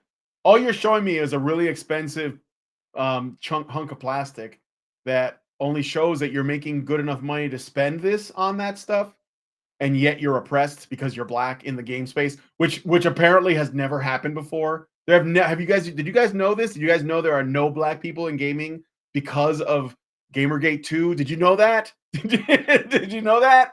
I didn't know. I just learned about this. I just realized after all these years, as a Puerto Rican, I shouldn't have been here. I did not belong here. Yeah, let me put that on. Yeah, it's just it's you know, listen, again, I've been training my whole life for this. There were boys who were mean to me in middle school and high school that once I was in college were sending me weird little DMs talking about shit they wanted to do to me, and I was like, there it is. Right. There it is. Right. And at the end of the day, this is a man whose entire personality is centered around like, can I wank to this video game character? And ugh. I love when she says, I trained my whole life for this. Can you imagine being like a fucking Vietnam vet watching this video? And there's a lot of vets that play video games, by the way. Can you imagine being like a fucking Desert Storm vet and you're watching this and you're like, you trained your whole life for boys teasing you on the playground? Oh my God. Okay. Just retarded. I'm gonna be honest with you. I'm kind of retarded. and I'm angry if I can't. So do I think it's a coincidence that he has laser focused so much on a mouthy woman in the space? No, I think I represent everything that he doesn't like. I talk a lot. I can bench press more than him, and I would charge him a lot of money to fuck me. And I think he doesn't like those things. And so he really doesn't like me. And that's okay because the feeling is mutual. I really, really don't like him. And at the end of the day, this man has not been relevant in the industry for a decade. And he is clinging on to whatever relevancy he can find by, you know, championing a cause that doesn't exist. Yep. From behind a cartoon drawing of himself because he knows that shit's busted. So okay, so she just insulted him on multiple levels. So first she said that he is not relevant. Again, this is Mark Kern. I'm not going to insult you, but he's had the impact he's had on the industry is still being felt. Like, people still play World of Warcraft. People still play Diablo. Those are household names. Okay? Like, fucking I don't know what your favorite video games are, but like, you know, Gone Home, irrelevant. You know, Life is Strange probably doesn't have any more time left in it. Whatever, like, fucking the one game you're defending, Suicide Squad, Kill the Justice League, that is dead. Like, they just released the Joker DLC or something. That should have been huge. Should have been. I mean, like, could you imagine if they had done that right, if they had done that proper? Could you imagine how popular it would be to have playable Joker DLC for a game? And that is trash now. And on top of that, you basically call him ugly because and say that you wouldn't have sex with him. Pretty sure he doesn't want to do anything with you. And this is like your slam dunk. This is like you got him, right? Like that's basically what you're saying. You handled it and it's over. I just don't. go after it. She bench pressed her coffee machine. I mean, she's right that she represents everything he doesn't like. She's just too dishonest to state the reasons. I trained my whole life for sex work. Yeah. Okay. Cool, Grandpa. They're just okay. So here's another flaw I saw with this Rumble thing. I saw earlier somebody said that when I talk while the video is playing, I can't be heard. I don't know what I can do about that because it seems that there's no way for me to add a filter to the audio so that when I speak, the video playing the volume goes down. I forget what they call that. A limiter, I think. And on OBS, I do have that. So I don't know, like, if I do use this, it might be only to bring on guests. By the way, if anyone wants to come in, I could test that out. I don't know if anybody is around. Maybe I can look and see. Wick, Savvy is not online. I did get, okay. So I spoke to, let me see. Oh yeah, somebody sent a super chat to Kirsch. Do you guys know who Kirsch is? Kirshe. Let me copy this link and I'm gonna drop it in here. And see something. Okay. So I'm gonna switch to this other tab. So this is Kirsch. She is a VTuber as well. I'm gonna come back to this other thing. And I'm gonna play this, but let me first. Xeranx with the $5. Thank you so much for that. Really appreciate it. Thank you. Come again. And he says, wait, I thought she liked girls, but she said she'd be willing to take him inside her for a price. She still thought about it enough to mention it. Tell Kern to stop interacting. That's her foreplay. Yeah. Well, I mean, she's got to be, like, the thing is, she's getting the most out of all this. This is the truth, right? Like, Anita Sarkeesian and Zoe Quinn, they got to speak at the United Nations. Like, Sargon didn't get to do that. We didn't get to do that. You know, Oliver Campbell didn't get to do that. So this only benefits the feminists. Like, this benefits the wokies, the leftists, the communists, the progressives, the cultural vandals, whatever you want to call it. They're the ones that benefit, and they play the victim the whole time. So, yeah, of course, she's going to win. She is winning. Oh, here's another thing that's cringy about Alissa Mercante, by the way. Let me see if I can find her account. It might not be there anymore, but she put glowing eyes on her profile picture. I'm sorry, but that's cringe. Like, the glowing eyes meme is not something that you do to your own profile picture. It's something that other people do to yours. So, and I mean, that is me saying, don't put glowing eyes on my Vivian James picture. Because, I don't know, I'm not asking for that. I'm just saying, when you do it to yourself, like Dark Brandon, that is so cringe, guys. Don't do it. All right, let's listen to this. This is Kirsch. You see her right there. And she is a VTuber. And, you know, my personal opinion, this would be a good place to start. If anything, the word feminism is on the screen when she says this is a good place to start. And we all know what feminism is at this point. It hasn't been useful in a very long time, and it's basically the same Trojan horse that infected communist Russia, where they were. Actually, it's never been useful, but I understand. I understand the desire. I understand people have an instinct to say, you know, not lately, but never is the right answer. Is never. Were used as useful idiots to create strife and issues. Needs to change to keep more women in games. It should be eradicating misogyny. However, because the word feminism seems to scare the bejesus out of people, we've come to refer to the fight for gender equality in a more palatable way. This is them just telling you how they've changed the language. Women's empowerment. That's our new rebranding of feminism, so you don't catch on to what we're doing quite as quickly this time. Look at her fucking face as she says that. Dean Domino, thank you for the $9.99. If you ever want to talk more about this stuff with other people, I could try Honey Badger Arcade. Channel is small and new, but dude who runs it has been talking about this stuff for a while. I haven't heard of them, but I mean, maybe. So I got a name drop, Honey Badger Arcade from Dean Domino. Dean Domino is one of our friends. He has been, in fact, a regular follower. So shout out to Dean Domino. Thank you so much. I hope you're watching. If you are, I appreciate that. And I'm going to give you a sound effect for this. How about chattel? Literally just maybe 100 or so years ago, 100 and such a few years ago, that women were still viewed as chattel. Okie dokie. I got to send a message to the wife really quick.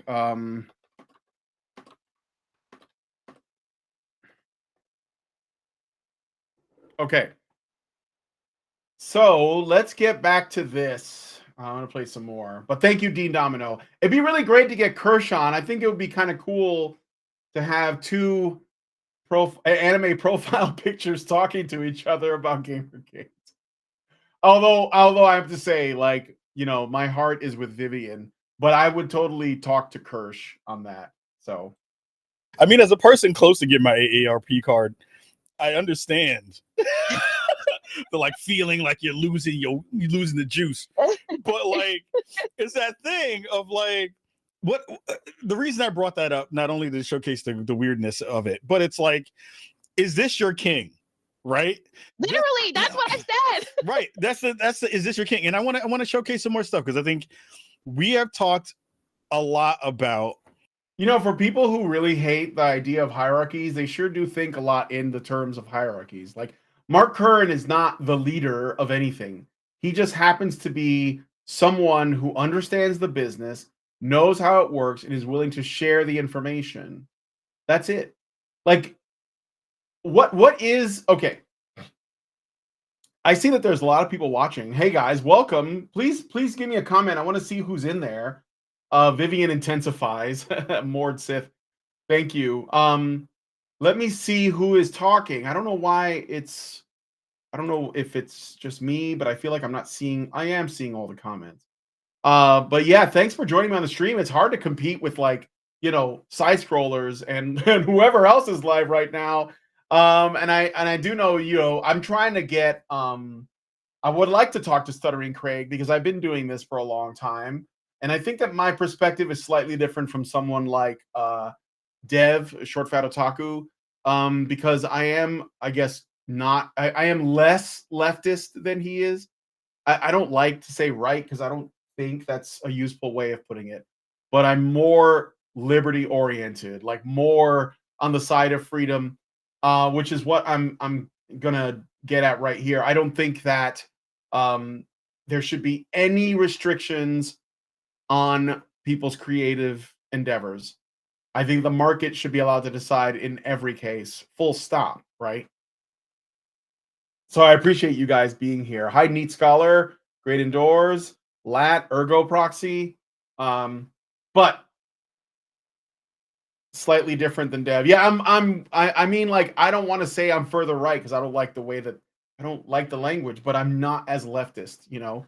He's more lefty. He's more like, I want to make it, you know, I want to preserve this thing. He's like defending a kind of status quo.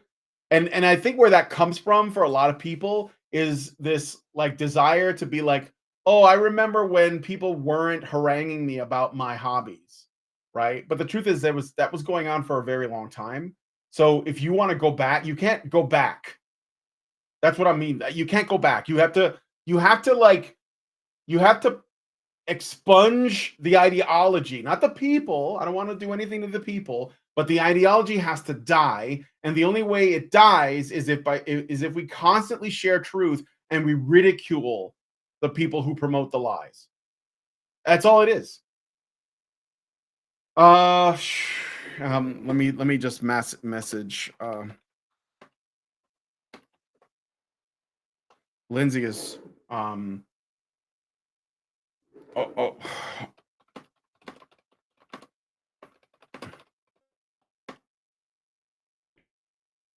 All right. So yeah, the ideology has to die. Dev is too trusting of the government. Yeah, he's Canadian. Like, I get it, you know? Like, Canadians are pretty statist, you know?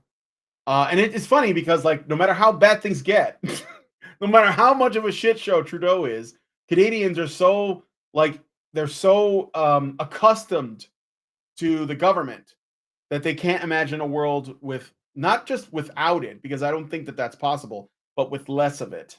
So that's the problem. And I'm not like that. Like I'd like to see how we would do if we could just remove all these obstacles. But we would need a moral framework, because I think that the government, when it gets big enough, it takes away people's moral agency to like act on their own accord. It's a reason why do people who vote Republican give more to charity than people who vote Democrat in the States? This is a sloppy way of saying, why do people on the right vote like give more than people on the left? But I don't know. I don't like those words, so I'm just trying to like put it in a way that makes sense. And I think it's because people who vote Democrat tend to think that the state can take care of those things, but they are kind of like subsidizing morality, whereas people who give more are more likely to be take part in their own desire to support.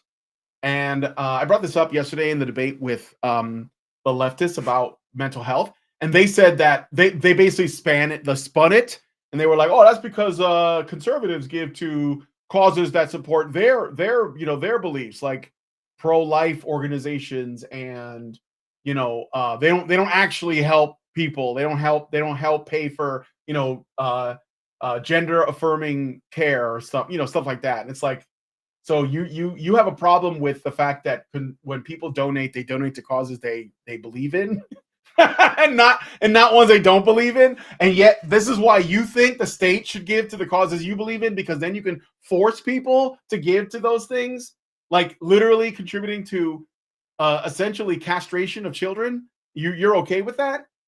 This is what I'm saying. So the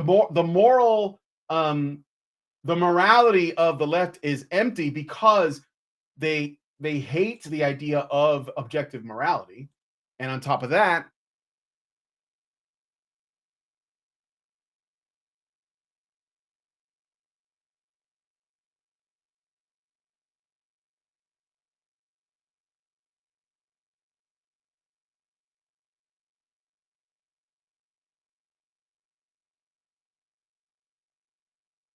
what is this space supposed to be doing? I'm a person who's all about action. I'm like, fine, you have had since, what was it? It was 10 years ago since GamerGate 1 at this point, for the most part. You've had 10 years to do all the things that you said you wanted to do to fix the space, to remove wokeness out of games, remove progressive thought out of games. You haven't made a game. You haven't made a studio. You haven't made outlet.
that's really been of note that people give a shit about.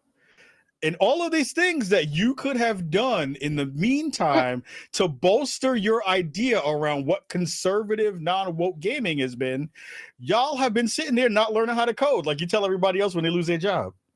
So I'm just saying. So like, here's the stuff, right? Here's the stuff. So like, boom, all these things that are in here. This is all culture warrior shit. Right?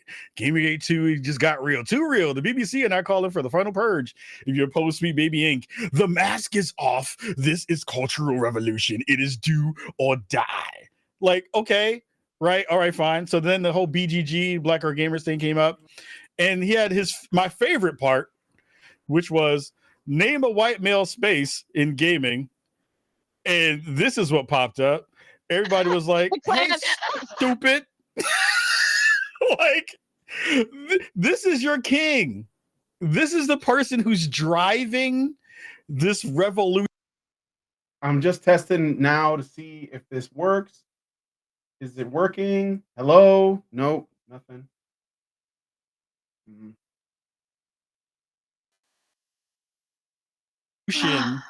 In the video game space to be able to say that they have a point that we should be paying attention to in any form or fashion. It does, Alyssa, it doesn't make sense. This is such like like anybody who has any semblance of common sense knows that like.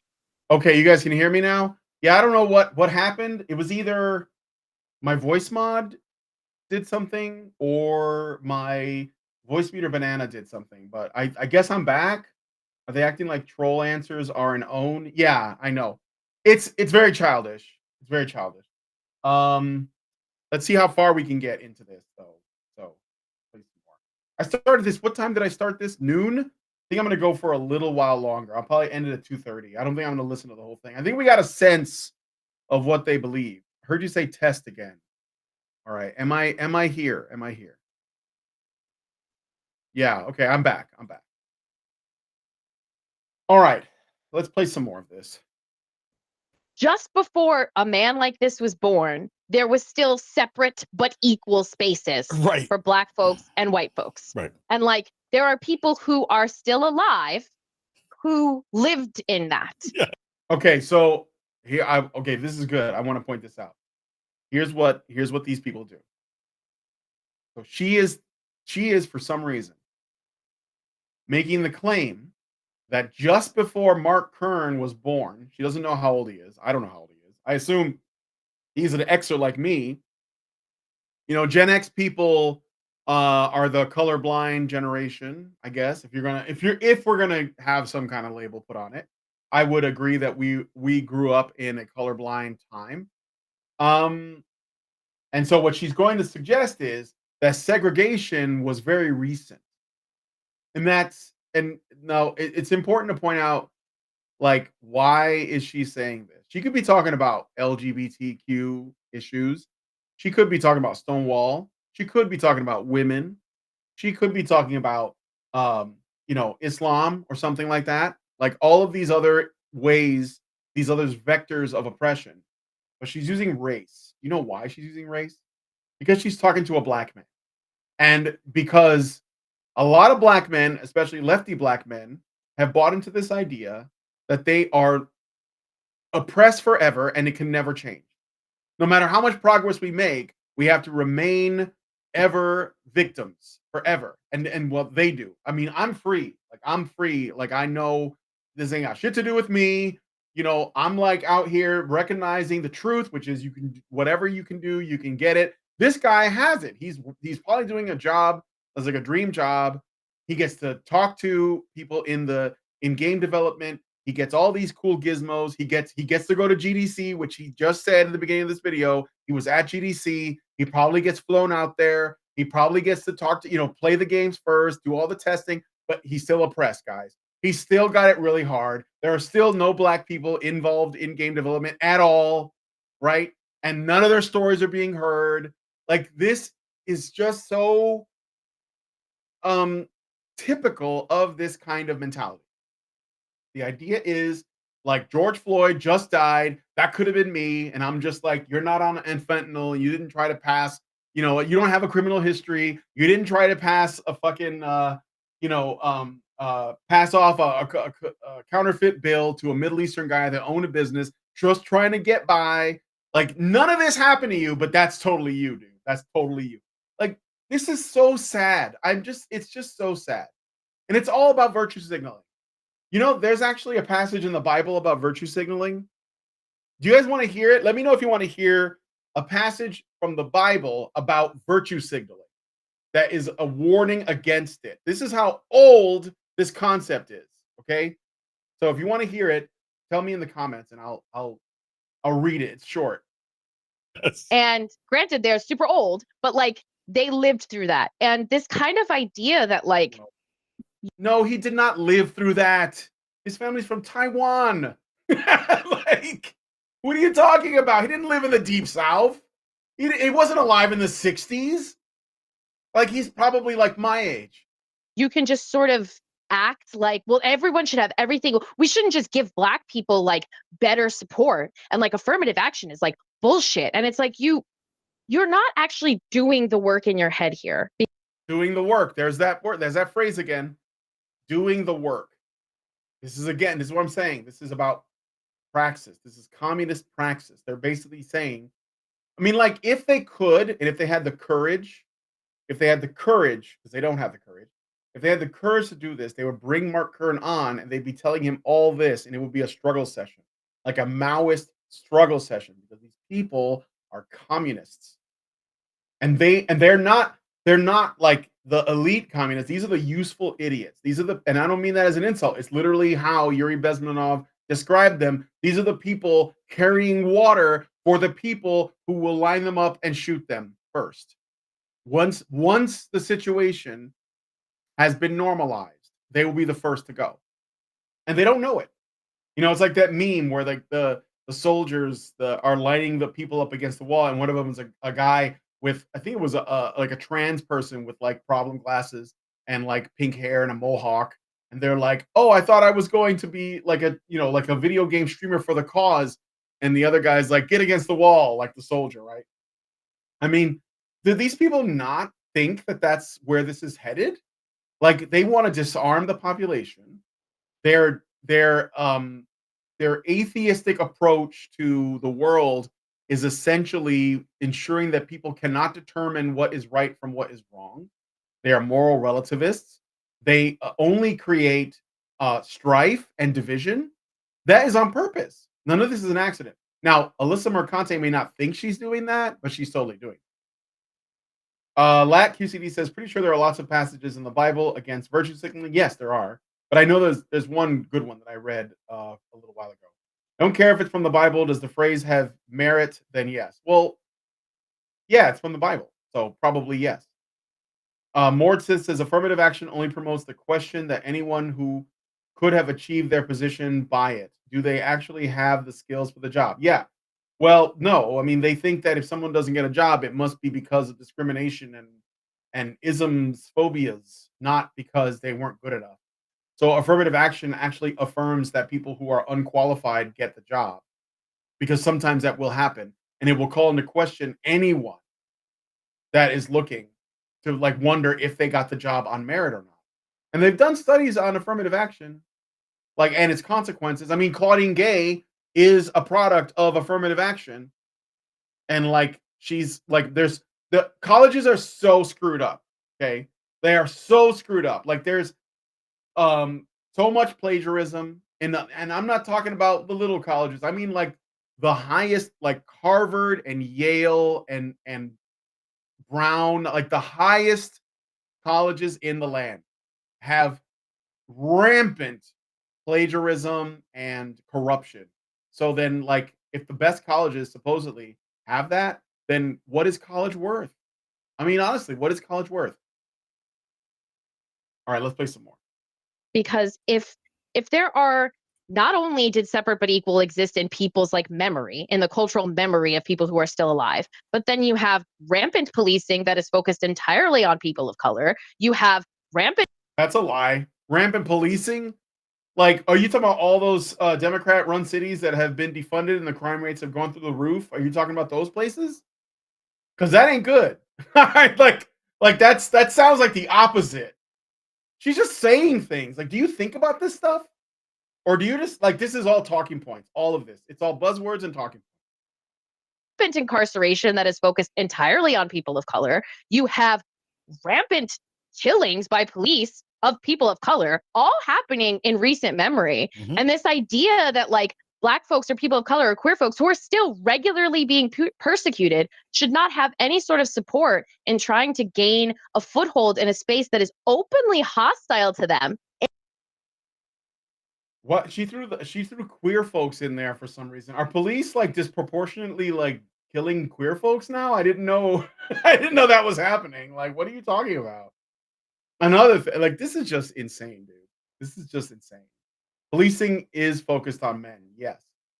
But like this idea that it's because of skin color is just wrong. Like don't make me break out the 1350. In every corner, and you're proving how hostile you are to them in the way that you act online is asinine to me. You are just scared that your whiteness does not implicitly put you at the top, that you are not automatically Mr. Big Cock in the room because you're white or you're white passing or you're straight. Mark Hearn is he white? I think he's at least part Oriental, but that's why she said white passing or white adjacent. This is the thing about Asians, guys. You guys count as white. I hate to tell you this, but to these people, you count as white. And this is why whiteness as a concept is irrelevant. It makes no sense. I won't use it. I don't like using it. Sometimes I have to because this is the world where people's heads are at. But white doesn't actually mean anything. It is just a tool that these people use to categorize the good from the bad. That's it. And so white equals bad, period. The only color that's worse than white for them is orange. So you're pissed off. And I get it. Like, if I was mediocre and I wasn't getting shit for free, I'd be pissed off too. Mark Kern, the guy who created World of Warcraft, like literally the guy behind World of Warcraft and Diablo is mediocre. What have you done other than lie to people on your little website? And look at Kahlief's smug expression. What is this? What have you done, sir? Like, dude, shut up. Seriously. Like, if the most talented people left the gaming industry and it was just the people that you think deserve it, it would collapse. It would collapse on itself. But at the end of the day, we can't act like these things aren't put in place to try and rectify decades upon centuries of fucked up shit that has been done that has put people of color and queer people in a position where they are not starting on level ground at all. So here again, what does any of this have to do with video games? Do you see what's going on here? Does anyone have any doubt that Alissa Mercante doesn't give a shit about video games? And that Kahlief Adams also doesn't give a shit about video games? Is there any doubt that this has nothing to do with video games? It has nothing to do with ethics in video games journalism. It has nothing to do with DEI programs. I mean, somewhat, but not exactly. It has everything to do with this push to change our society, not even just our culture. Our entire society needs to be re-engineered by these people. This is what they need. This is what they want. Okay. You know, it's like, I saw this really, okay. I'm thinking about this. Okay. So Alissa Mercante is obviously, these two I think are millennials. Kahlief might be like a late Gen Xer, but I think they're both millennials. I'm just going to go off of that. He's probably just an older millennial, or he doesn't age as well. But he's probably just an older millennial, and she's a millennial, okay? Thing about millennials is, because I think that, because Gen X did not grow up in the same environment. Like we are the generation before the millennials. we didn't grow up in the same environment. We grew up in a relatively like good period. I mean, we were there for the tail end of the Cold War, or like, you know, the end of the Cold War, but like that wasn't really on our minds as Xers. And so we lived in the time of like, you know, Michael Jackson and Ronald Reagan and lots of abundance and Transformers and G.I. Joe and all this cool stuff. It was like, it was a good period with some issues like, you know, like I said, the Cold War stuff. But the communists were already over here and they were starting to do their work. When I was in grammar school, I learned about communism. I had to read 1984. I had to read Animal Farm. And we talked a lot about it. I had a great male teacher. We had male teachers back then, you know.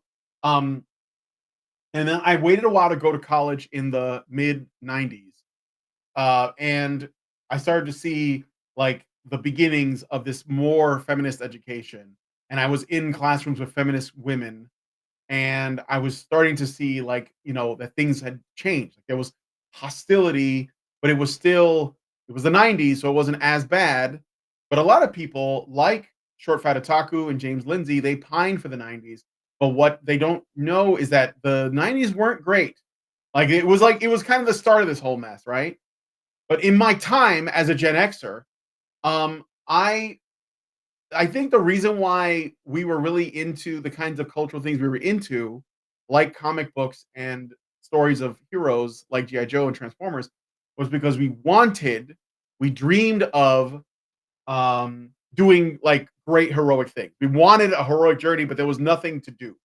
So there was no great, like, you know, there was no great, how do I put this? There was no great thing to strive towards. There was no great fight, right? We were just kind of like living because we benefited from, you know, like the victories of the past.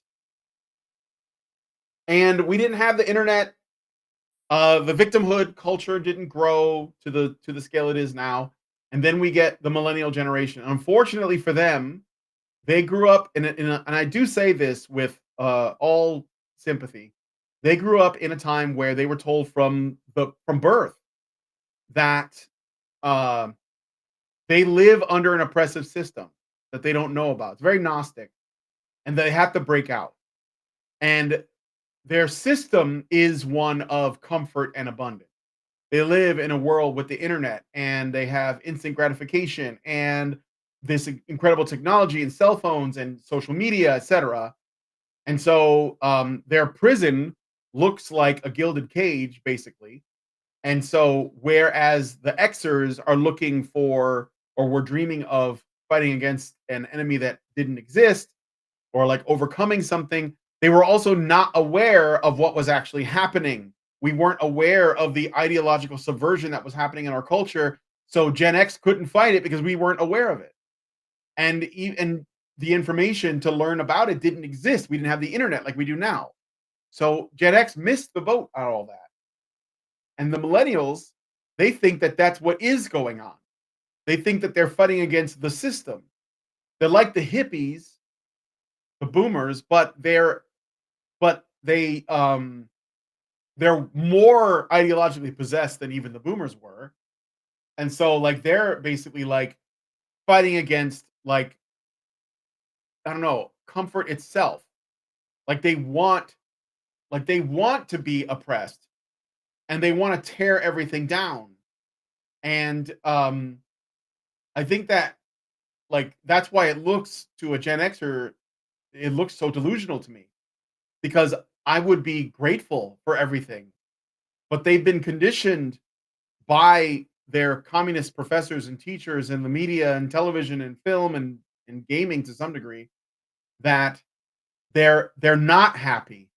They just don't know it, you know, like that everything sucks and they don't know it, but someone else somewhere, or people in history have had it so bad, and the forces that made it so bad for them still exist, and they have to fight them, and they can't see them, but they're there. It's like ghosts, you know, the ghosts of the past.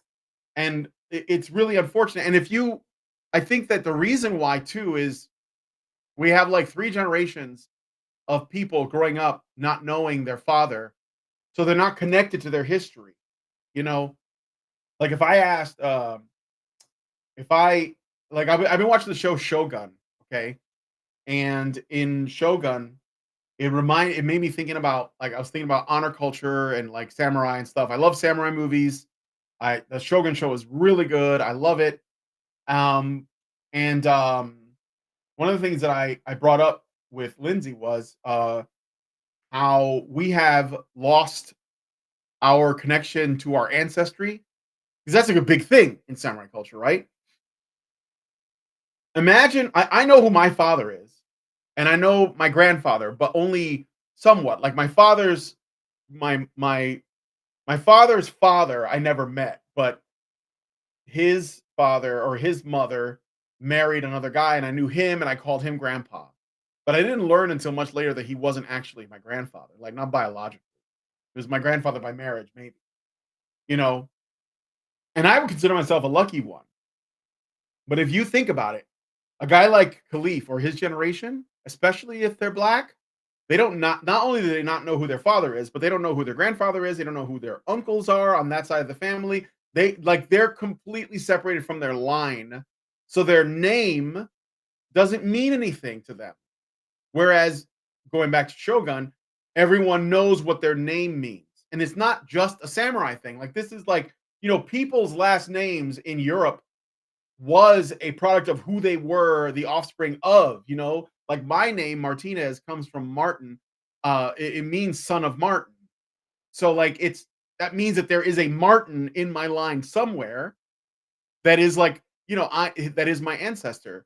And that connection is lost. So you have people that are essentially unplugged from their family line, and they're living in a world where they're told that that they are oppressed for the way they look. And even if they have like a good life, even if they make something of it, they still see themselves as victims. And that's doubly so if you're a woman. So like Alissa Mercante is a sad person. Like all those tattoos, that to me, that's got SSRIs written all over it. Like she's totally like not dealing well with reality. Like this is cope, I knew a dude, I won't say his name, but as a personal friend of mine, I knew this guy. He looked like Weird Al Yankovic. He was like a good friend. I used to hang out with him all the time, play board games and shit. And he was always really frustrated with, like, he felt like he was not connected to reality. He struggled with,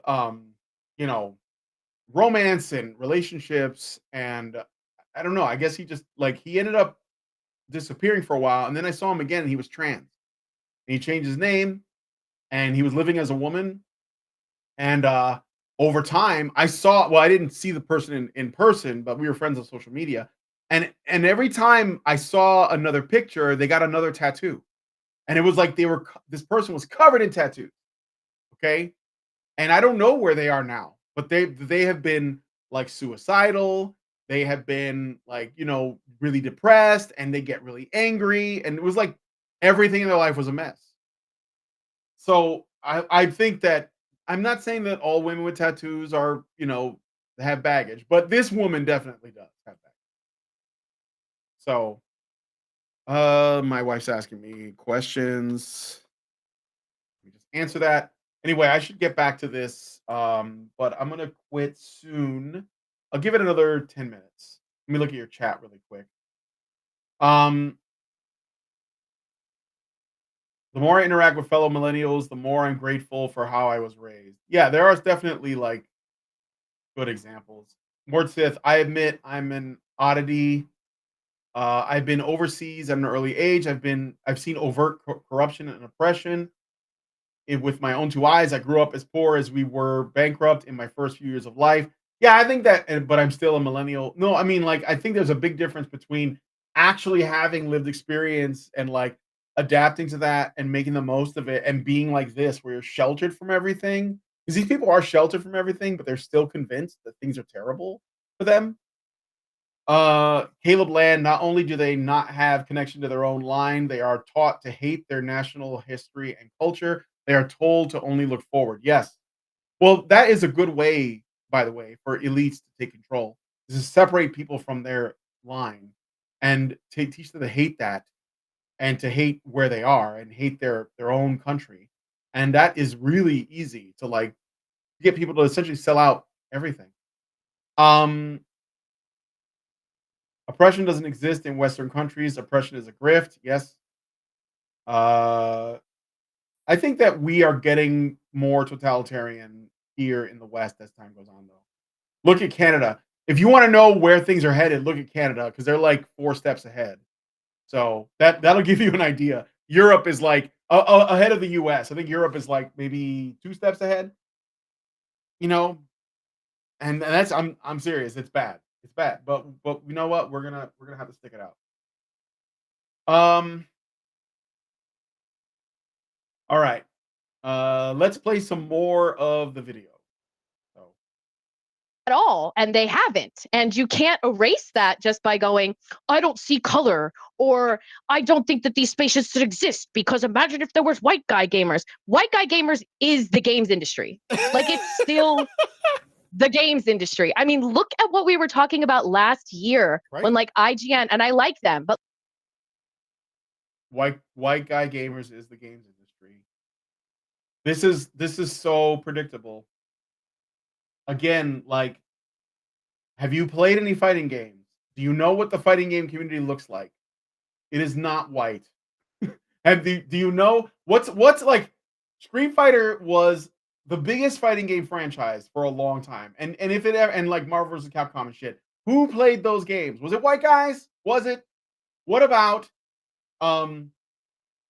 League of Legends or like those tower defense games? Are those dominated by white guys? Is StarCraft dominated by white guys? Come on, man. But like when they did an entire panel for Summer Games Fest and it was 3 white dudes. Oh, I'm sorry. Those are white adjacent. I'm sorry. I was wrong about that. That's true. They're basically white. Yeah. Like it's still the default. The main character being white is still the majority default. Like I don't think the things that you're saying are happening. You're just, you know what? How many games are there where the main protagonist is a Puerto Rican guy? I'll wait. It hasn't stopped me from playing video games. Like, I'm just not that pathetic. I'm not that pathetic. I don't know how else to put it. Just picking little instances and acting like this is the norm now when it's not even remotely close to the norm. It's frustrating, especially because it's all of the things that you said, and it comes off when people try to rebut the actual world that we live in with weird side facts that all don't have anything to do with any of the realities that are there within. It is this weird, either like purposeful obstruction of like, I can't see things, it's the hear no see, shit, with also like a pure level, like, one of the things that I would have hoped in the gaming industry is that for at least a scintilla of any of the work that we've all done in the 10 plus years. There goes the work again. I've been doing it, the multiple years you've been doing it. We, so many dope folks that I know who have been killing over the years. Ash Paris, so many folks, so many of my favorite folks in the space have been doing all of this good work that you would think would at least waterfall down to the player in some ways, right? You see the real world and what's happening, and then you see the game space, and even if it's changing in a way you don't like, you can at least absorb it and be able to see what's happening and to be able to make a decent decision there. The thing that's bugged out is like these like, if you would ask these folks, they would probably roll up at you and be like, hey, does racism exist? And they'd be like, no. Like that's I'll say it. No, it doesn't. I mean, like, not if we're going by their definition. No, it doesn't. So, like, okay. So what they're telling us is that they want to show the world. They think it's the real world, but they want to show their version of the world, and they want to cram it into our leisure time. And they think that if we don't like it, there's something wrong with us. They're the ones trying to affect the environment. They're the ones that come into a space like gaming and they say, yeah, we really like this stuff. We're real nerds. Like I don't honestly, I don't think Kahlief Adams is a real gamer. I think he wears the skin of one, and he has his Halo helmet and his Mortal Kombat, mat over there, and he's got all of the things that say I'm a gamer, like the most obvious stuff. I'm surprised he's got a Metal Gear shirt on. I'm surprised he doesn't have I don't know, like a Mario mushroom or something sitting on his desk, just to drive it home. Guys, I'm totally a gamer. It's I just don't like all the sexism and racism and homophobia in here. It's the meme, of the hipster guy wearing a mask that says real gamer. And he's like, yeah, I'm not totally a gamer, just like you guys, but can we do something about all this racism and sexism? It's like these people come into a space as it is. There's nothing hostile about it. There's nothing toxic about it. It's just normal people getting together, having fun together. And they're like, we like this, but we want to change it completely. It's like, then you don't like it. Why would you want to change it if you don't like it? These people never make good on that stuff. And I'm sorry, but I don't think this guy is legit. It's barely normie merch. Barely. That's what I mean. Shit. Yeah, and that's why it's even more frustrating, because these conversations are coming from complete places of delusion. What was that movie where Robert Pattinson did that really terrible Southern accent where he screams delusion? That's just what I think of. It's you are operating from a framework that is so diluted that I can't even start. I don't know where to begin. And so I think what's frustrating about this is, you can't really be having these actual granular conversations with a lot of these people, because these are the same people who think one time a black person was mean to me once and that was racism. And it's oh my God. Okay, I can't take it. I gotta stop. So these people are terrible. We'll leave it at that. This stream has gone really long. And I don't know if you guys are going to be if anyone's going to have the patience to want to watch it. But essentially what I think we're getting at is, and I apologize for the audio issues, I don't know why that happened, that they get to decide what bigotry looks like. They get to decide what is right or wrong, because they are moral arbiters. And they get to be the advocates for people who never asked to be spoken for. Honestly, gamers, you could argue, are the most oppressed class of people. And we're going to fight against it. We got to break out of these chains of anti-gamer sentiment coming from these communists that want to essentially engineer our society. She's making a one guy argument. Kind of tired of the generations argument. Oh, okay. Well, I'm just saying there's a little bit of a difference. Equally tiring to see people just broad group the generations and make concrete assertions on what's an individual characteristic. Well, what I'm saying is that I think that education has an impact on recent groups of people. Call them generations if you want, or not. It doesn't matter to me. I'm just using it because I don't have much else to operate on. But I do think that people my age have a different view and never had this view of being oppressed for the way we look or what our plumbing looks like or whatever. That was not a thing. So, and man, now it is. It's a huge thing. So anyway, on that, I think that I'm going to leave it there.